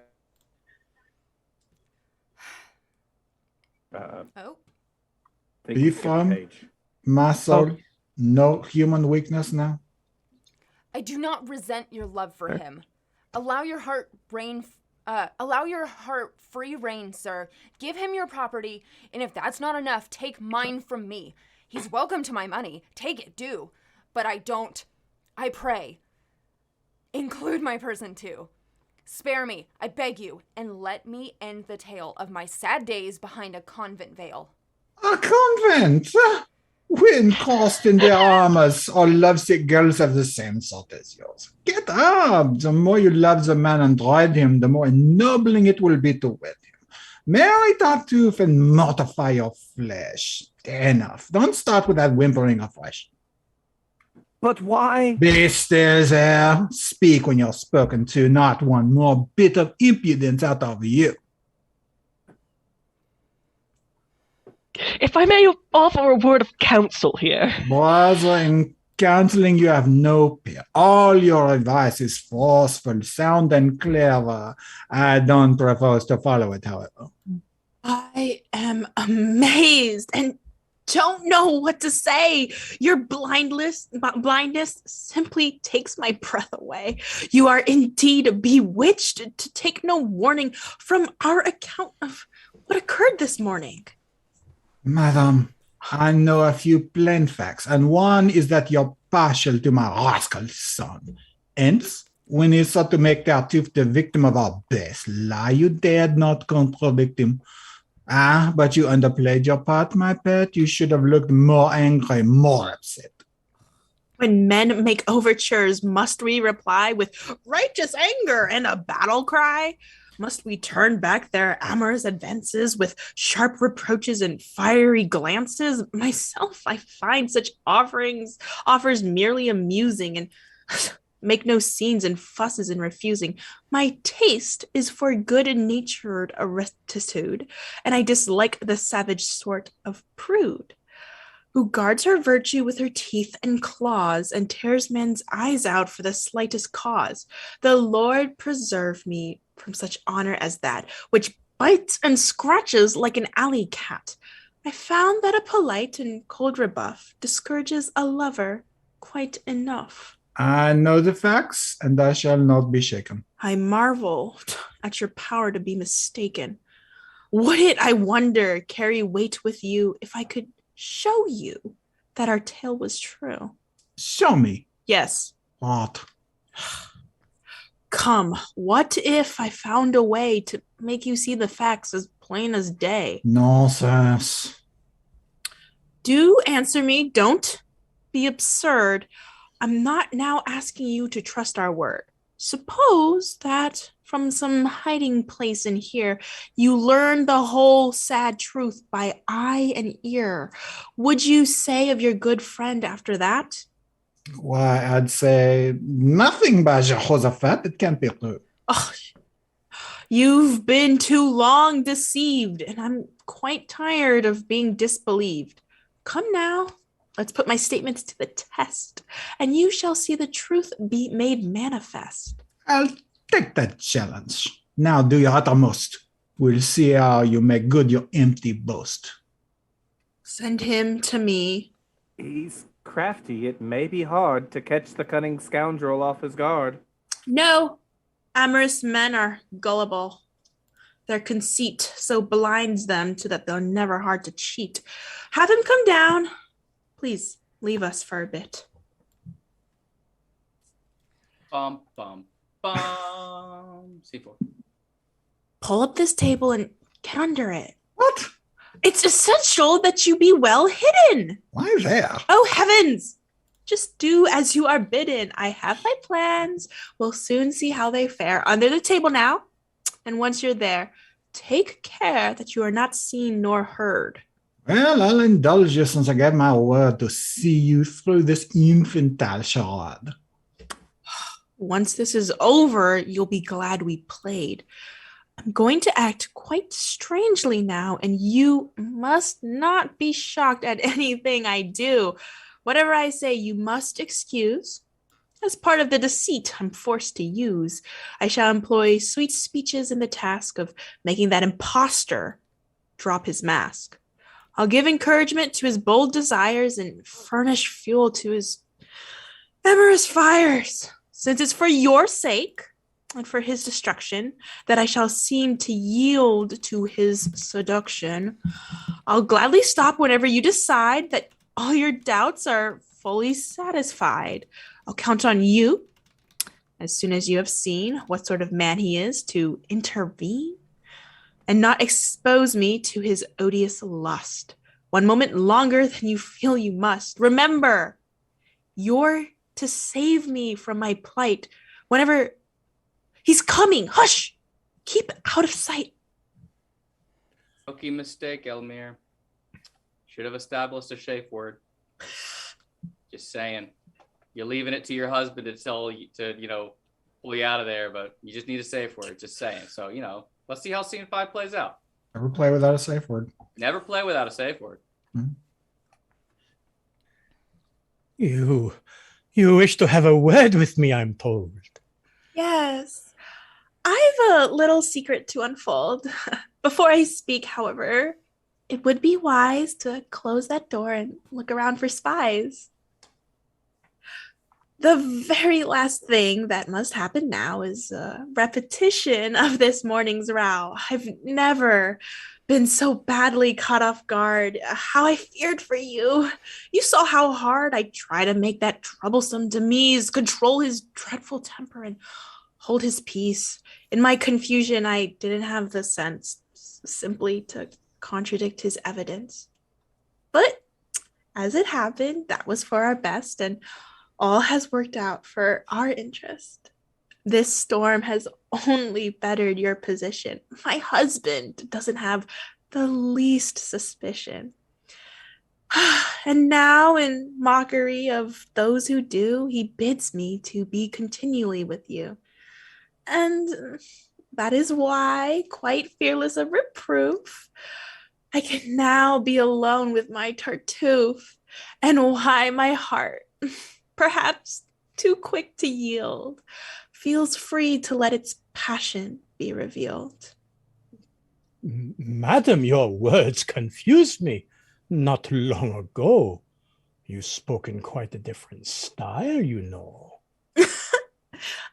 Sir, if that refusal made you smart, it's little that you know of woman's heart, or what that heart is trying to convey when it resists itself in such a feeble way. Always at first our modesty prevents that frank avowal of tender sentiments. However high that passion which inflames us, still to confess its power somehow shames us. Thus we reluct at first, yet in a tone which tells you that our heart is overthrown, that what our lips deny, our pulse confesses, and that in time all no's will turn into yeses. I fear my words are all too frank and free, and a poor proof of woman's modesty. But since I started, tell me if you will, would I have tried to make dummies be still? Would I have listened, calmed, and unoffended until your lengthy offer of love was ended, and been so mild with my reaction, had your sweet words not given me satisfaction? And when I tried to force you to undo that marriage plans my husband has in view, what did my urgent pleading signify, if not that I admired you and that I deplored the thought of someone else might own part of a heart I wished for mine alone? Madam, no happiness is so complete as when from lips we love come words so sweet. Their nectar floods my every sense and drains in honeyed rivulets through all my veins. Oh, to please you is my joy, my only goal. Your love is the restorer of my soul. And yet I must beg leave now to confess some lingering doubts as to my happiness. Oh, might this not be a trick? Might not a catch be that you wish me to break off the match with Marianne, and so have feigned to love me? I shan't quite trust your fond opinion of me until the feelings you've expressed so sweetly are demonstrated somewhat more concretely. And you have shown by certain kind concessions that I may put my faith in your professions. Why? Why be in such a hurry? Must my heart exhaust its bounty at the very start? To make that sweet admission cost me dear, but you'll not be content, it would appear, unless my store of favors is dispersed to the last farthing and at the very first. The less we merit, the less we dare to hope. And with our doubts, mere words can never cope. Oh, we trust no promised bliss till we receive it. Not till a joy is ours can we believe it. I, who so little merit your esteem, can't credit this fulfillment of my dream, and shan't believe it, madam, until I savor some palpable assurance of your favor. My, how tyrannical your love can be, and how it flusters and perplexes me, how furiously you take one's heart in hand, and make your every wish a fierce command. Come, must you hound and harry me to death? Will you not give me time to catch my breath? Can it be right to press me with such force? Give me no quarter, show me no remorse, and take advantage by your stern insistence of the fond feelings which weaken my resistance. Well, if you look with favor upon my love, why then begrudge me some clear proof thereof. But how can I consent without offense to heaven, towards which you feel such reverence? If heaven is all that holds you back, don't worry. I can remove that hindrance in a hurry. Nothing of that sort need obstruct our path. Must one not be afraid of heaven's wrath? Madam, forget such fears and be my pupil, and I shall teach you how to conquer scruple. Some joys, it's true, are wrong in heaven's eyes, yet heaven is not averse to compromise. There is a science lately formulated whereby one's conscience may be liberated, and any wrongful act you care to mention may be redeemed by purity of intention. I'll teach you, madam, the secrets of that science. Meanwhile, just place on me your full reliance. Assuage my kin desires, and feel no dread. The sin, if any, shall be on my head. You have a bad cough. Yes. It's bad indeed. A bit of licorice may be what you need. No, I've a stubborn cold, it seems. I'm sure it will take more than licorice to cure it. Oh, how aggravating. Oh, more than I can say. Well, if you're still troubled, think of things this way. No one shall know our joy save us alone, and there's no evil till the act is known. It's scandal, madam, which makes it an offense, and it's no sin to sin in confidence. Well, clearly, I must do as you require and yield to your importunate desire.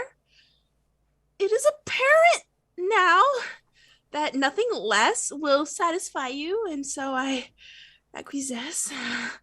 To go so far is much against my will. I'm vexed that it should come to this. But still, since you are so determined on it, since you will not allow mere language to convince you, and since you ask for concrete evidence, I see nothing for it now but to comply. If this is sinful, if I'm wrong to do it, so much the worse for him who drove me to it. The fault can surely not be charged to me. Madam, the fault is mine, if fault there be. And open the door a little and peek out. I wouldn't want my husband poking about. oh, why worry about the man? Each day he grows more gullible. One can lead him by the nose. To find us here would fill him with delight, and if he saw the worst, he'd doubt his sight. Nevertheless, do step out for a minute and into the hall and see that no one's in it. It's about damn time. Scene what? 6. Scene 6. Get him. Get it. That man's a perfect monster, I must admit. I'm simply stunned. I can't get over it. What? Coming out so soon? How premature. Get back in hiding and wait until you're sure. Stay till the end and be convinced completely. We mustn't stop things until they're proved concretely. Hell never harbored anything so vicious. Don't be so hasty. Try to be judicious. Wait and be certain that there's no mistake. No jumping to conclusions. Oh, for heaven's sake. Madam, all things have worked out to perfection. I have given the neighboring rooms for inspection. No one's about. And now I may at last. Hold on, my passionate fellow, not so fast. I should advise a little more restraint.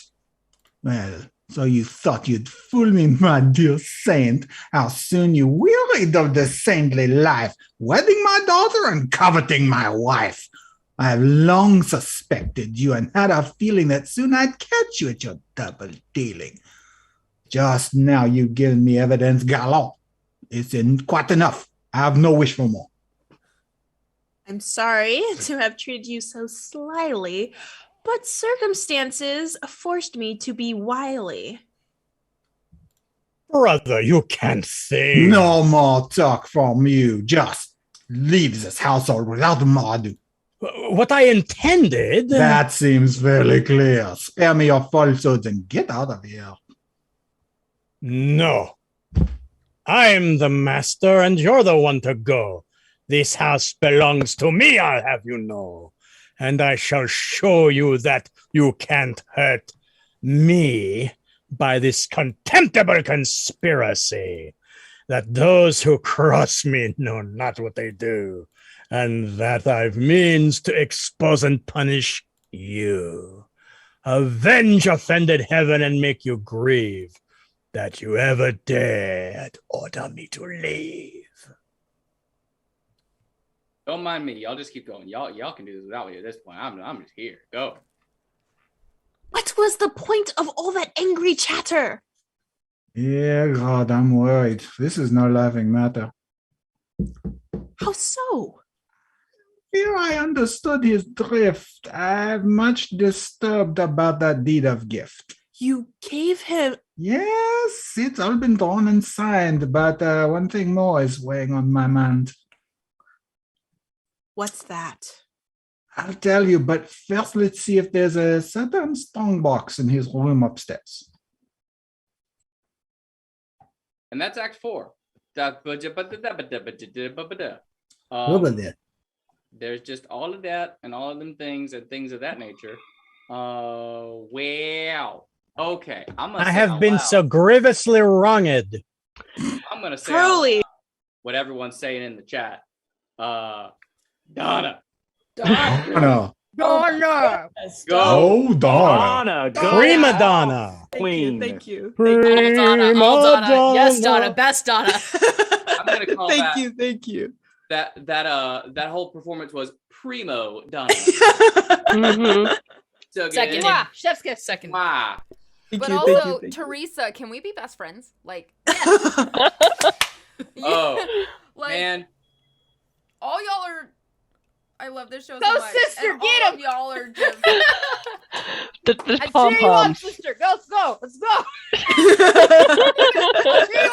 All of y'all are too awesome to handle. I love this. What is it I say every show about the newbies? Oh, the newbies go hard. Like, Carry it away. The newbies kick the ass. I say it every damn show. He does. He You does. do indeed, and Donna is no exception to that rule. Woo! Continuing a good trend. Yay!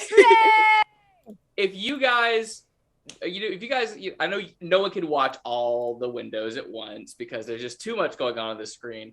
But Glutton is like fanning herself every now and again. Like, It's hot. No, but it works. I mean, I thought we saw the scene before this, so It's functional. It's a little toasty. Well, it's in character and practical. Hey, porque no Best of los both dos. worlds. I know, and I can't. I'm in the middle of doing my pontificating and stuff, so I can't even say how great everybody's been doing. Yes. Too fantastic. You are all too All fantastic. killing it.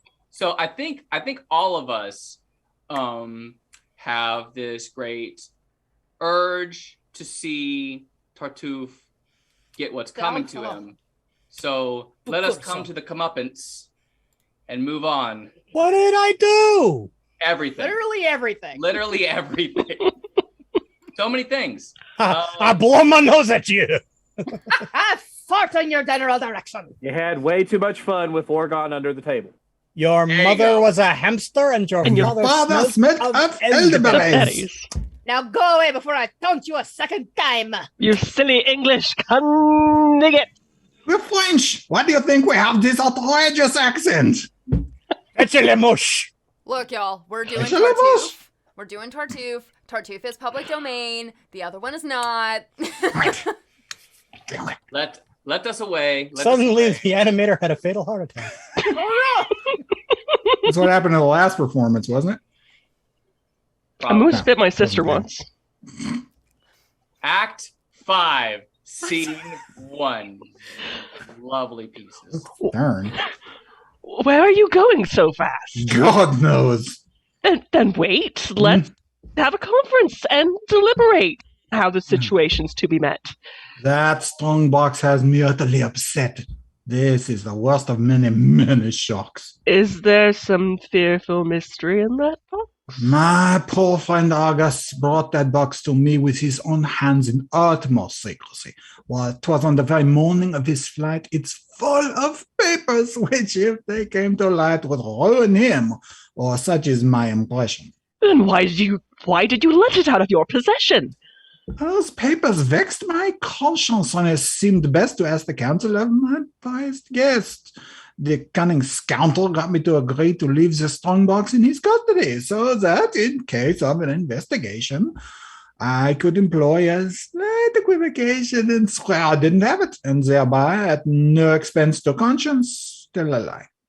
It looks to me as if you're out on a limb, trusting him with that box, and offering him that deed of gift were actions of a kind which scarcely indicate prudent mind. With two such weapons, he has the upper hand, and since you're vulnerable, as matters stand, you erred once more in bringing him to bay. You should have acted in some subtler way. Just think of it, behind a fervent face, a heart so wicked and a soul so base. I took him in, hungry beggar, and then... enough, my God, I'm through with pious men. Henceforth I'll hate the whole false brotherhood and persecute them less than Satan could. There you go, extravagant as ever. Why can't you not be rational? You never managed to take the middle course, but jump instead between absurd extremes.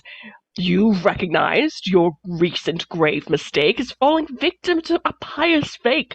Now, correct that error. Must you embrace an even greater error in its place? And judge our worthy neighbors as a whole by what you've learned of one corrupted soul. Come, just because of one rascal made you swallow a show of zeal which turned out to be hollow, you conclude that all men are deceivers, and that today there are no true believers. Let atheists make that foolish inference, learn to distinguish virtue from pretense, and be cautious in bestowing admiration and cultivate a sober moderation. Don't humor fraud, but also don't asperse true piety. The latter fault is worse, and is best to err, if err one must, as you have done upon the side of trust. You're boring. Woof. Cleant coming with the hashtag not all men. Here, have some salt on that wound, sir. Really? All right, or hashtag no Like call. a lemon on it, too. I don't know. So let's go. Scene two. Father, I hear the uttered scoundrel uttered threats against you, that he pridefully forgets how in his need he was befriended by you, and means to use your gifts to crucify you. It's true, my dear boy. I'm too distressed for tears. Leave it to me, sir. Let me trim his ears faced with such insolence. We must waver not. I shall rejoice in doing you this favor. Cutting short his life is, and your distress. What a display of young hot-headedness. Do learn to moderate your fits of rage. In this just kingdom, this enlightened age, one does not settle things by violence. Yes, we do. God, where did my page go? Sometimes. There it is. Sometimes we do. Sometimes we Yes, do we do. settle things by violence, I might add. So, Sometimes. okay. So, bring back in the toxic girl boss. Scene 3, Lego. Mama. Mama. I hear strange tales of very strange events. Strange events which these two eyes beheld. The man's ingratitude is unparalleled. I save a wretched pauper from starvation, house him, treat him like a blood relation, shower him every day with my largesse, give him my daughter and all that I possess, and meanwhile, the unconscionable knave tries to induce my wife to...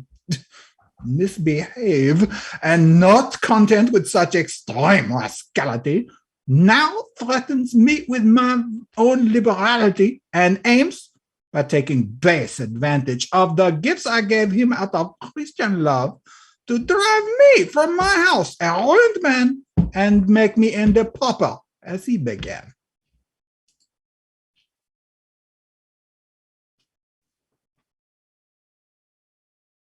Doreen. Oh, fellow. No, my Poor son. fellow. No, my son. I'll never bring myself to think him guilty of such a thing. How's that? The righteous always were maligned. Speak clearly, mother. Say what's on your mind. I mean that I can smell a rat, my dear. You know how everybody hates him here. That has no bearing on the case at all. I told you 100 times when you were small that virtue in this world is hated ever. Malicious men made I, but malice never. No doubt that's true, but how does it apply? They've turned you against him by a clever lie. I've told you I was there and saw it done. Ah, slanderers will stop at nothing, son. Mother, I lose my temper. For the last time, I tell you, I was witness to the crime. The tongues of spite are busy night and noon, and to their venom no man is immune. You're talking nonsense. Can't you realize I saw it with my own eyes? Do you understand me? Must I shout it into your ears before you will cease to doubt it? Appearances can deceive, my son. Dear me, we cannot always judge by what we see. Drat. One often interprets things awry. God can seem evil to a suspicious eye. Was I to see his pawing at Elmire as an act of charity? Until his guilt is clear, a man deserves the benefit of the doubt. You should have waited to see how things turned out. What more proof did I need? Was I to sit there watching until he... Yet you drive me to the brink of impropriety. No. A man of such surpassing piety would not do such a thing. You cannot shake me. I don't believe it, and you can't make me. You vex me so that if you weren't my mother, I'd say to you some dreadful thing or other.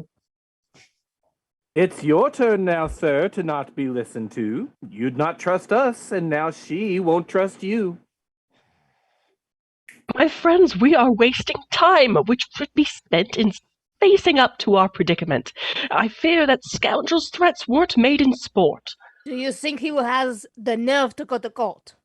I'm sure he won't. I'd find it all too crude. A case of swindling and ingratitude. Don't be too sure he won't be at a loss to give his claims a high and righteous gloss. And clever rogues the far less valid cause have trapped their victims in a web of laws, like walking through spider.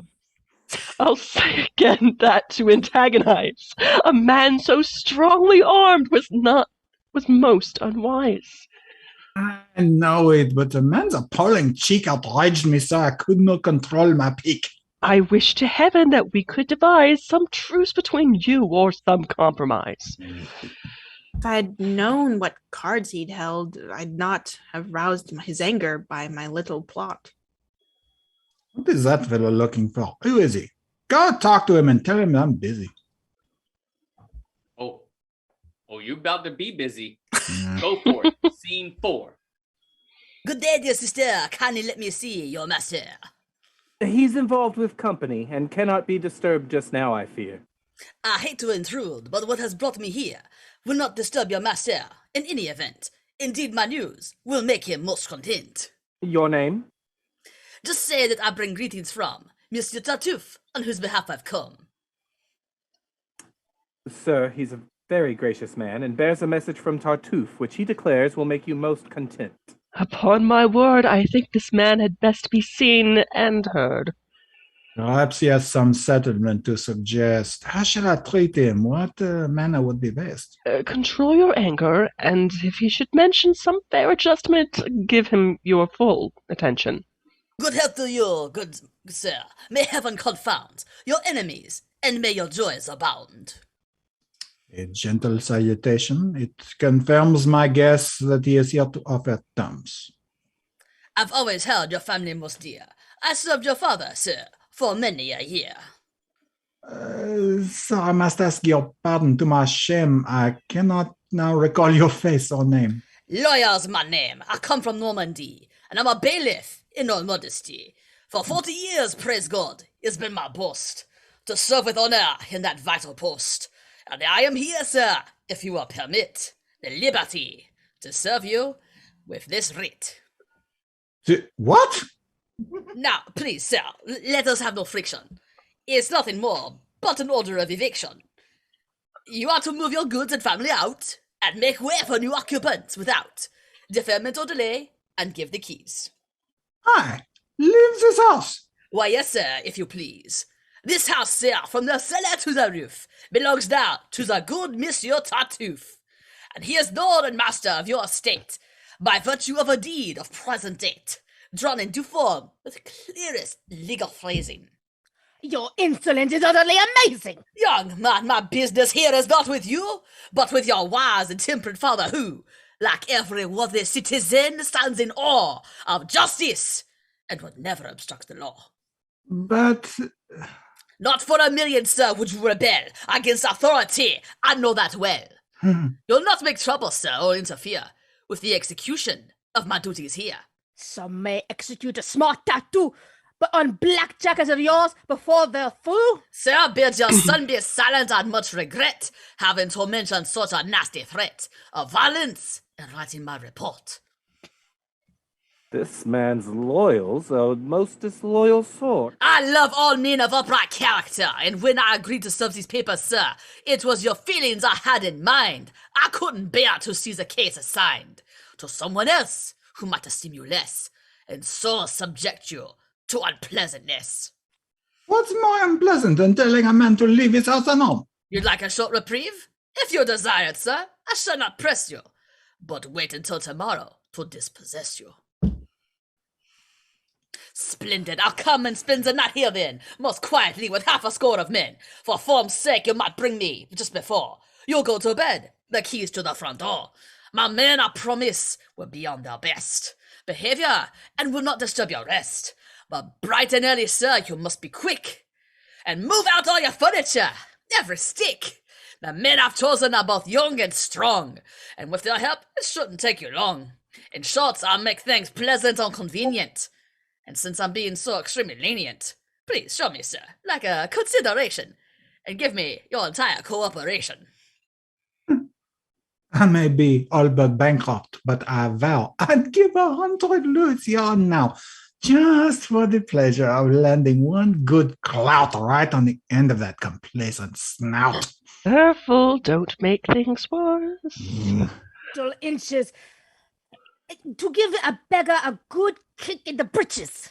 Monsieur Loyal, I'd love to hear the whack of a stout stick across your fine broad back. Take care, a woman may go to jail too if she uses threatening language to a bailiff. Enough, sir. This must not go on. Give me that paper, please, and then be gone. Well, au revoir. God give you all good cheer. May God confound you and him who has sent you here. That's a callback to what he said earlier. The thing about enemies and confounding them. I see what you did there. I like. Scene 5's happening. Now, mother, was I right or not? This writ should change your opinion of Tartuffe a bit. Do you perceive his villainy at last? Thunderstruck! I'm utterly aghast! Oh, come, be fair. You mustn't take offense at this new proof of his benevolence. He's acting out of selfless love, I know. Material things enslave the soul. And so he kindly has arranged your liberation from all that might endanger your salvation. Will you not ever hold your tongue, you dunce? Come, you must take some action, and at once. Oh, tell the world of that low trick he's tried. The deed of gift is surely nullified. By such behavior and public rage will not permit the wretch to carry out his plot.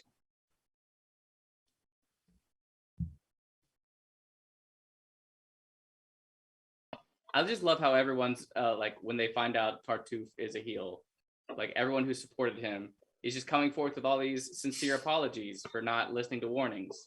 Got to get ready for his YouTuber apology. Right. Oh no. Puppy tears, all of that stuff. Rude makeup. You gotta get the eye drops ready before you go on camera. Just go ahead, eye drop, and then deep sigh. Sarah McLachlan That's music. what I was getting ready You to have say. to have a blank background, and you got to wear no makeup.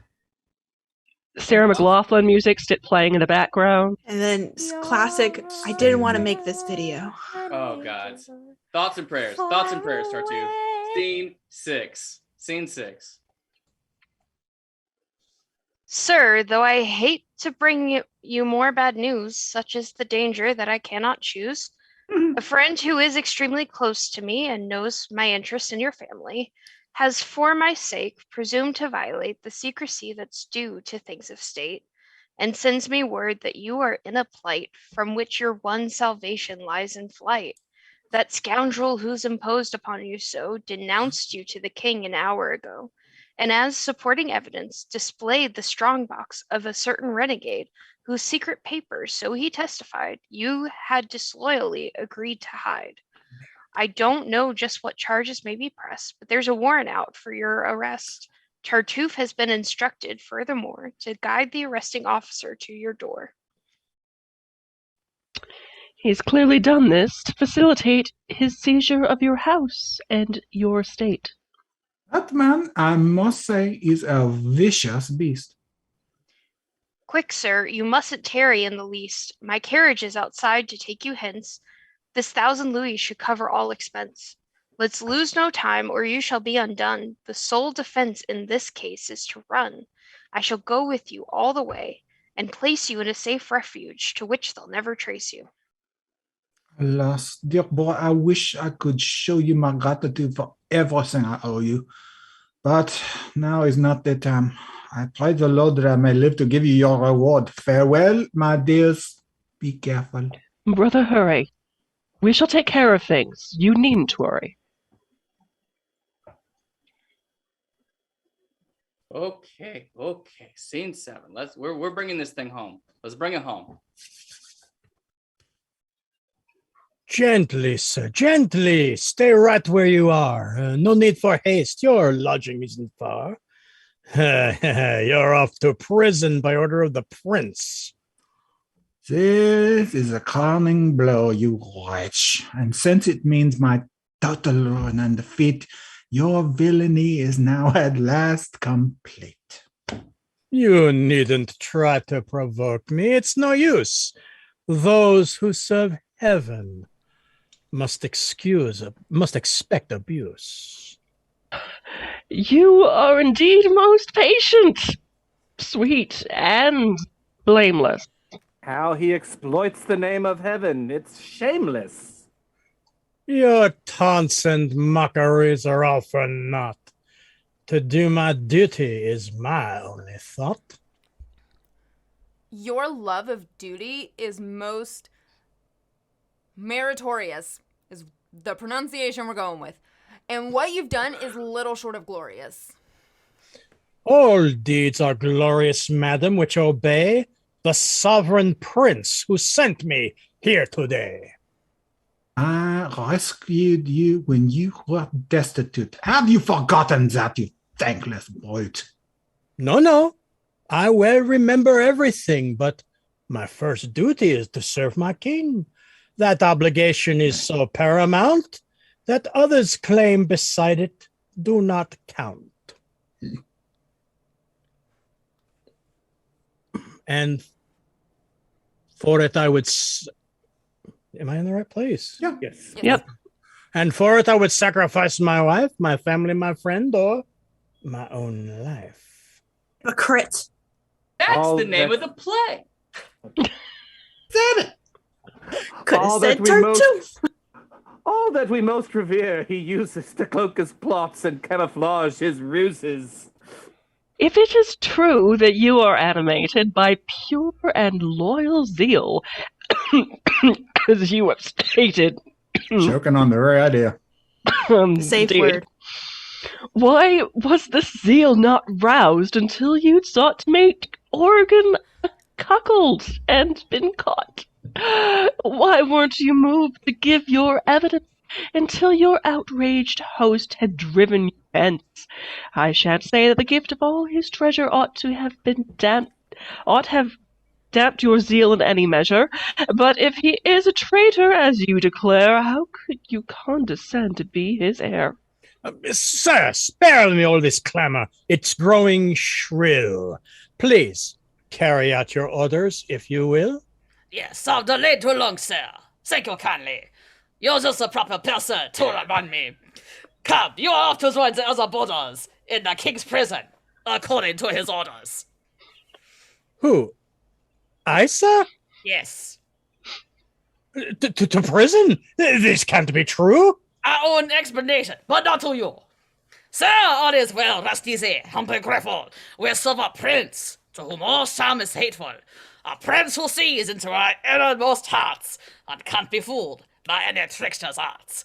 His royal soul, through generous and human, views all things with discernment and acumen. His sovereign reason is not lightly swayed, and all his judgments are discreetly weighed. He honors righteous men of every kind, and yet his zeal for virtue is not blind. Nor does his love of piety numb his wits, and make him tolerant of hypocrites. 'Twas hardly likely that this man could cozen a kings who spoiled such lies by the dozen. With one keen glance, the king perceived the whole perverseness and corruption of his soul, and thus high heaven's justice was displayed. Betraying you, the rogue stood self-betrayed. The king soon recognized Tartuffe as one, notorious by another name, who'd done so many vicious crimes that one could fill 10 volumes with them and be writing still.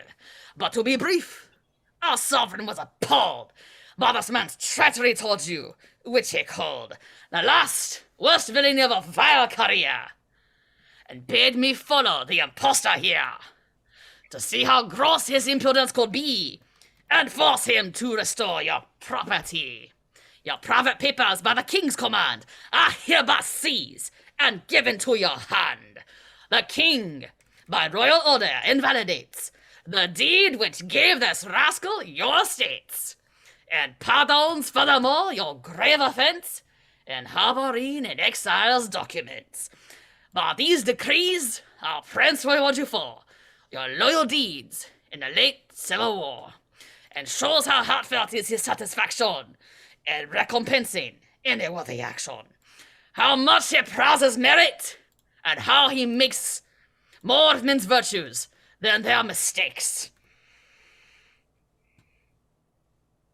Heaven be praised. I breathe again at last. We're safe. I can't believe the danger's past. Well, traitor, now you see. Brother, please, let's not descend to such indignities. Leave the poor wretch to his unhappy fate, and don't say anything to aggravate his present woes, but rather hope that he will soon embrace an honest piety, and mend his ways, and by true repentance move our just king to moderate his sentence. Meanwhile, go kneel before your sovereign's throne and thank him for the mercies that he has shown. Well said. Let's go at once and gladly kneeling express the gratitude which all are feeling. Then, when that first great duty has been done, we'll turn with pleasure to the second one and give Moliere, whose love has proven so true, the wedded happiness which is his due. Ooh. What did I do? Everything! Everything. All the things. So many things. Behold the field of things. What didn't you do? So, Valera, here you got a sister. I don't remember, but sure. Yay! Yes. Oh, Rom-com. Freeze good. frame. God. Yay. Well done, everybody. My God. Yes. Oh my God. You guys make me all the happiness. But woo, these people in this show. What y'all, I think y'all need to figure yourselves out. Because what are y'all doing with your lives here? Like, there's like maybe 3 people in the whole show that are ever thinking straight at all. I almost want to give it to Elmire and be like, Elmire's, you know, she's a good lady with a head on her shoulders. But then I remember like her initial reaction to getting hit on was like, nah, I better not tell the husband. I just got to keep quiet because like ladies shouldn't speak up when they're, you know, assaulted and harassed. No. Don't trouble the husband. Right. You know, Don't even matter. I can bear the assault and the harassment. I don't want to bother their day deal. Nah, that ain't it. If she came and told me every time she got hit on, we wouldn't be talking about anything else all day long. Also fair. Yeah. But you know, I might give it to Doreen. Doreen, I can give the voice of reason award in this. We're all in trouble then. I just noticed one of Finn's little things in the chat. You saw me venting. Yeah, I did. Saw Tartuffe venting. Straight up imposter. Please. Call the emergency meeting now. No, please. I'm gonna request to limit the Among Us jokes, please. Sure. All right. That's the only one. Okay. The last thing that I'm gonna say about Tartuffe is J'accuse. Objection. What? Jacques Cousteau? What? That's my job. Mantle beneath the sea. But by the way, Mantle, that mask. Oh God! my It's God. a me, Mario. I actually got this. To me, the officer. I got this in Japan. And I I've been didn't wanting to see use- that because I was reading the script. I gotta go back to watch this now to see the performances. Oh my God. I was doing 2 different characters, and since I was channeling like that policeman for Monsieur Loyal, I was like, no, that policeman doesn't have facial hair, so they would do this. But for the officer, I wanted to be this. But no, I got this on Character Street when I was in Tokyo a few years ago. Nice, so cool. I just happened to look down at the cameras for the Zoom meeting, and I saw that, and I almost fell out of my chair. Okay. I'm glad you guys like that. Okay. When we were doing all the copyrighted stuff, who was it that said there was one like quip in there at the very end that just killed me, and I almost fell out of my chair, literally. I forget what it was, but at the moment it absolutely killed me. A moose once bit my sister. there you go. Yeah. That would be Because I didn't see who said it, Nice. and you killed me. I even wrote in the chat, dead. No, really. No, really. It was very painful. Mind you, Right. moose bites can be serious. Mind you, moose bites can be pretty nasty. And the last thing I have to say, Mama Strange, that hair. Mama. It was beautiful, and The your hair. performance was The incredible as delivery. always. It looks like a garlic clove. It does. I love it. But seriously, In a good way? yes. Ooh, show how the sausage is made. Oh my god. Upcycle, bump it. Oh man, guys, you guys made me so happy tonight. I love that our first non-Shakespeare show turned out to be this Yes. glorious. And Hooray. and everyone who is potentially new to us, we're so glad you joined us tonight. Even if you're not Yes. new to us, if you're going back again and again and again, we are so glad you join us. And you hopefully enjoyed our reading of Tartuffe as much as we enjoyed delivering it. Please. And again, I said off camera, but thank you so much for this, because I've been waiting to do this part. I've been owed this part by the fates for almost 30 years. So I thank you for that. Well, it came back not around. And so if you've enjoyed everything that we've done tonight, please tell people about our show, What Streams May Come, on Chaotic Tiefling ATL. We'll be back soon with another piece of classic theater. Yes. We Any may hints? be going into more obscure Shakespeare again, or we might do something a bit more kill the patriarchy. But that's all I'm gonna say. Kill the patriarch. Kill. So dear. you guys might be sniffing some anti-patriarchal. Lisa Strada. Dab. Kill the wabbit. That's all I'm gonna say. Kill the though. That's all wabbit. Kill the I'm gonna say. wabbit. I won't. I can't. Anyways, Don't ask. Do it again, but more dramatic. I said no. Then be more dramatic. You lost your hat. You wanted more. You got more. I always want So more. dramatic, it blew the lid off. Hey, in bull riding, you tip your hat back a little bit so that if it flies off, you get more points. Hey-o. I'm okay with this. Ride the bull, babes. Extra credit tonight for Finn, but I want to give even more credit to everyone who played along with us, and some of them would like to have you play along with them in their other projects or follow them wherever they go. So, ladies and gentlemen, please perk up your ears for these lovely performers who would like to see you follow them elsewhere. Dragon, please tell us where we can hunt you down. Tell us. Well, hi. I am Ye Old Dragon. I am doing, a bunch of different stuff right now. We are going to be, I promise, we are going to be releasing D&D Surprise Party Season 3 within the very near future. Right here on Chaotic Tiefling. Just bear with us. We're going to do it.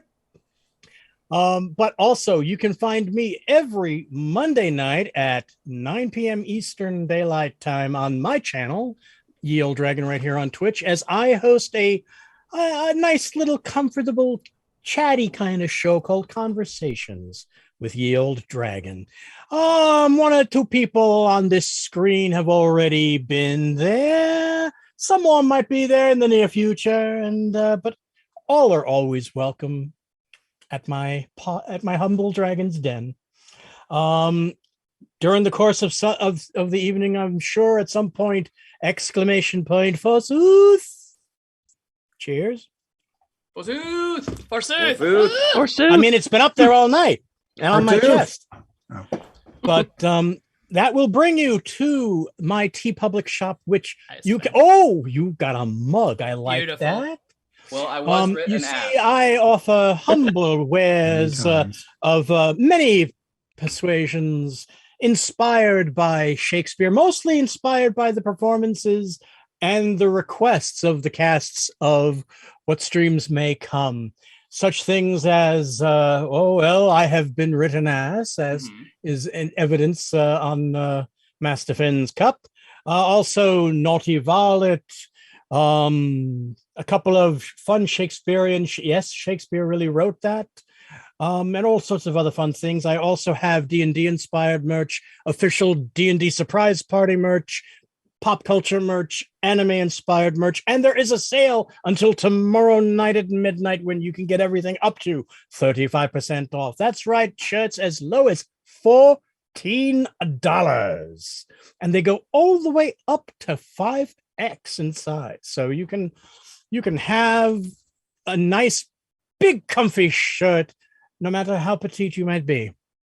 So, but that's it for me. Unless, if you want to have a cranky old dragon at your table, I'm up for it. Why not? You know what I'm saying? He brands himself that way. He's not a cranky dragon at any table. Slander! He is a joy to have at your nice, table. comforting, wholesome dragon. He has all the hookins to get you good lookins, and he will share all that love at your table. So do it. Okay. Sure. Got all the things to cover that meat popsicle. Hey-o! That's my brand. And everybody. Well, that gave me an appetite. So, gluttonous geek, tell me, where can I find? That's a transition. I know. After That meat segue, popsicles. Dill. Whatever gets you there. Yeah, I don't have any meat popsicles on my site, but that might be something I might add in the future. Family friendly, of course. Anyway. My name is Catherine Barsonistis. I run The Gluttonous Geek, a nerdy food blog where I make recipes based off of TV shows, movies, books, tabletop role-playing games, including a weekly stream, well, for the most part, when I'm not, in day job stuff. Anyway, where I make recipes based off specifically tabletop role-playing games, and most recently, what I'm calling the Monster Manual Challenge, where I figure out the flavor profile for monsters throughout games as well as folklore.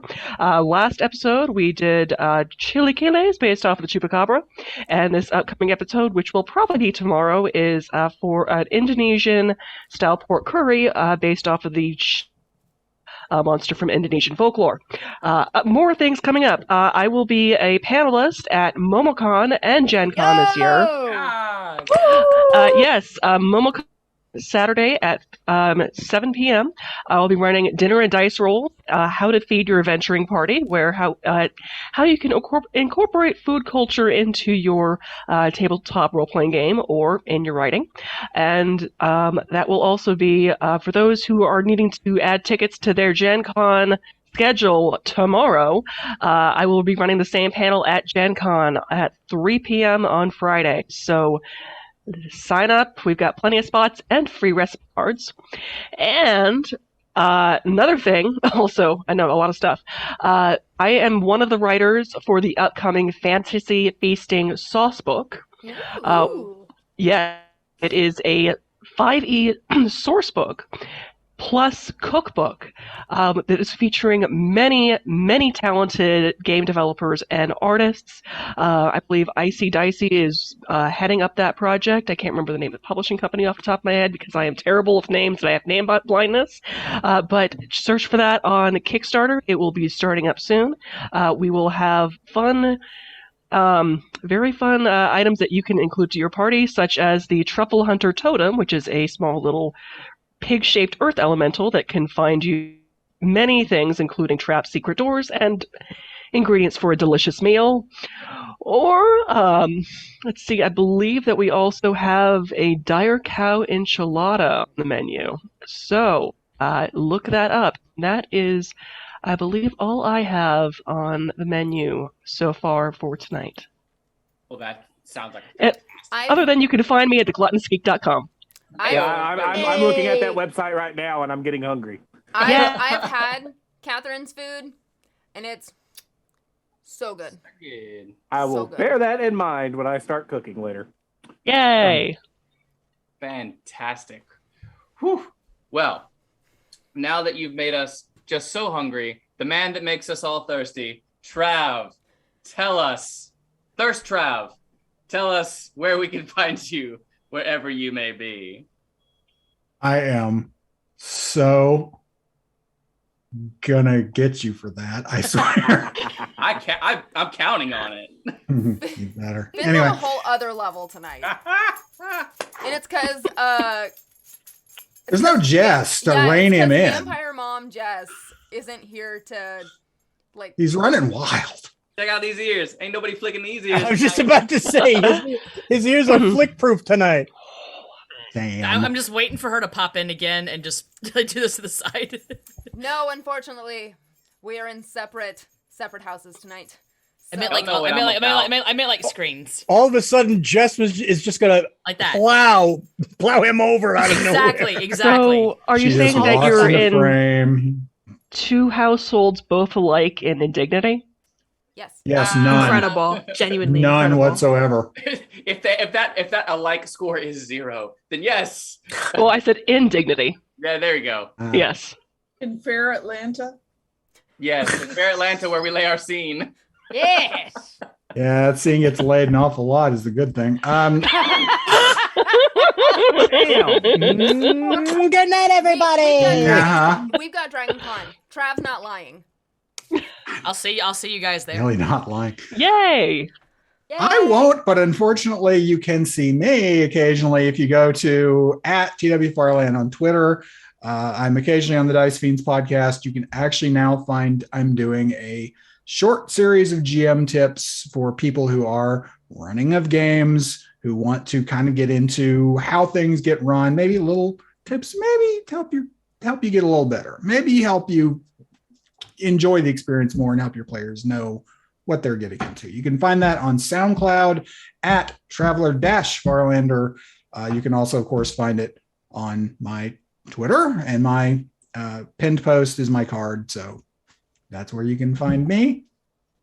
Thank you, Finn. Thank you, my muse. And for other musings, we turn to Mervyn. Tell us where we can find really? you, good sir.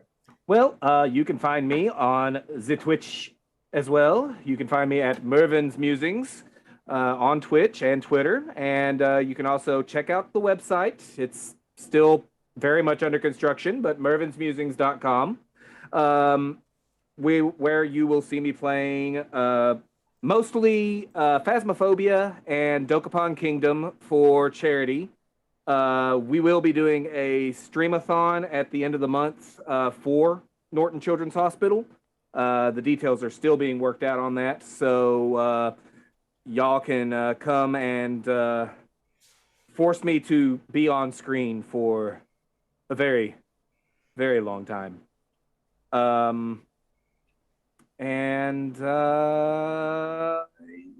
that covers everything, I think.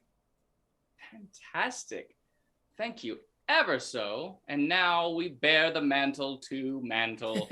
Tell us, dear friend, where can we find you and all of your shenaniganery? You can typically find me underwater, but if you're looking on the internet, the main place you can find me would be on Twitch, on twitch.tv/MantleFerox.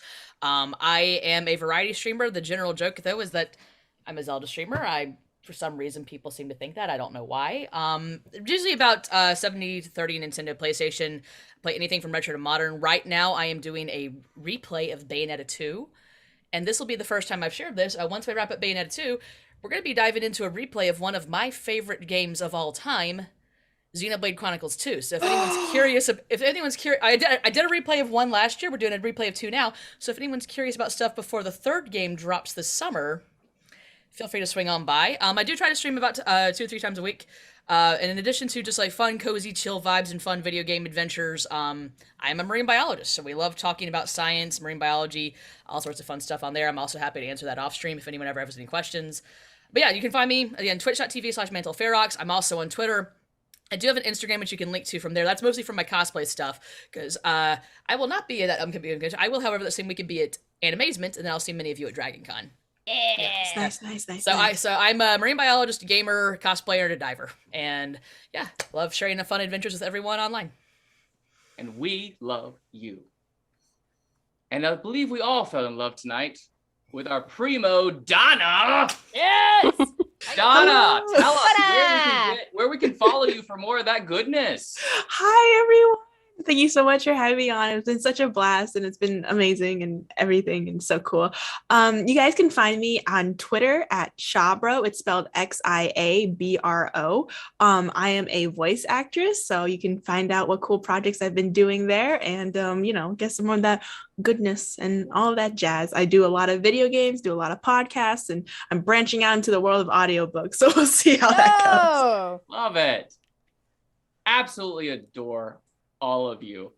But if you find yourself in need of a Shakespeare fix in our absence, or you saw all of our shenaniganery and want some more of that, you can go to the Chaotic Tiefling YouTube and find any of the episodes that we have done before, plus a lot of other great content from Chaotic Tiefling ATL.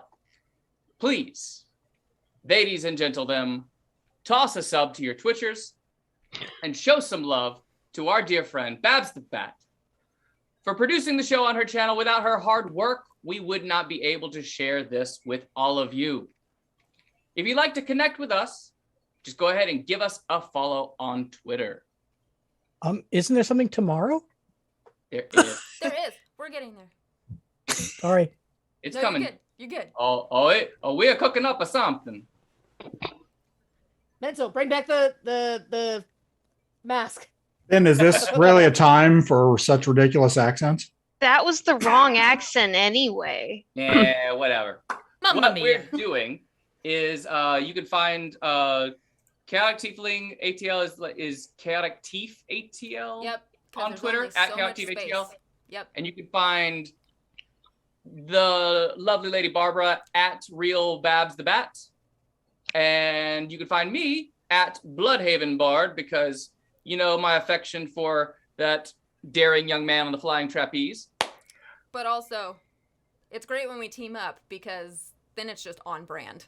Yeah, it's Dick and Babs take on the world. We do this thing.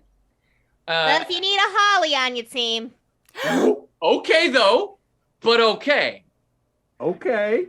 Anyways, and we would be remiss not to tell you to go check out our wonderful friend, the Lady of Shadows, Jessica Skellington, at Jessica Skell on Twitter as well. And if you want to see more of what we do here on Chaotic Tiefling or what we have started on Chaotic Tiefling, you can go to the D4 RPG Twitch channel tomorrow morning to see our actual play, Utharian Legends, where Babs, myself, Strike, who's somewhere in the chat, I think, wave to all the people, Strike, play together.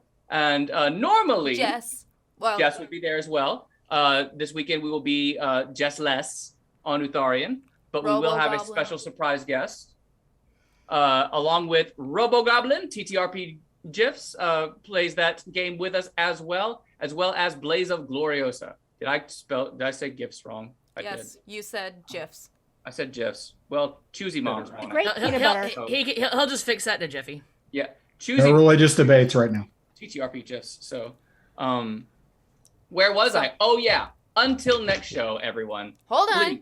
You and I will also be at MomoCon. Yeah. So, yeah. I will be there. I am doing 2 panels. I will be doing panels on content creation. I will be on a panel, on the content creation panel with our lovely friends Josh Simons, Critical Bard, one person who I admire so much and can't wait to do a panel with her, Katie Asaurus. Oh yeah. And is it? I can't remember who the other person is. I think it's Sticky. I don't have the lineup in my head. Sorry. It's on the MomoCon website. And then I'll be doing a panel. That one's on Saturday. I'll be doing a panel on Sunday with Ravnos, Ellie Collins, Jordan, April, and some others. There's gonna be a whole bunch of us at MomoCon. So if you're somewhat within drivable distance, that in 2 weekends, Thursday to Sunday, come see us at MomoCon. Please. I'm gonna be there too, but I'm just gonna be there to be there. Nice. Teresa, we better meet in person.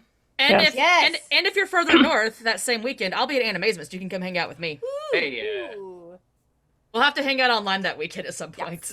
Dragon, do you have something to say? I did actually. I forgot to mention who my guest was this coming Monday. Oh, good. Thank you. That would be the awesome artificer Jester. Oh, nice. I can't wait to watch it. Creator of the wonderful things, Jester. Yeah. So we're going to be talking about making stuff. We're going to be talking about designing stuff, writing stuff, all the things. So stop on by. All the things. Ask him about puppets too while you're doing it. Nice. Ooh, puppets. For some people. Anyways, until next show, please remember that Black Lives Matter, trans rights are human rights. Yes. You are never alone. Please be good to yourself and be good to others. But friends, or give us your hands if we be friends. We love you. We'll miss you. Till it's showtime again. I'm doing jazz hands.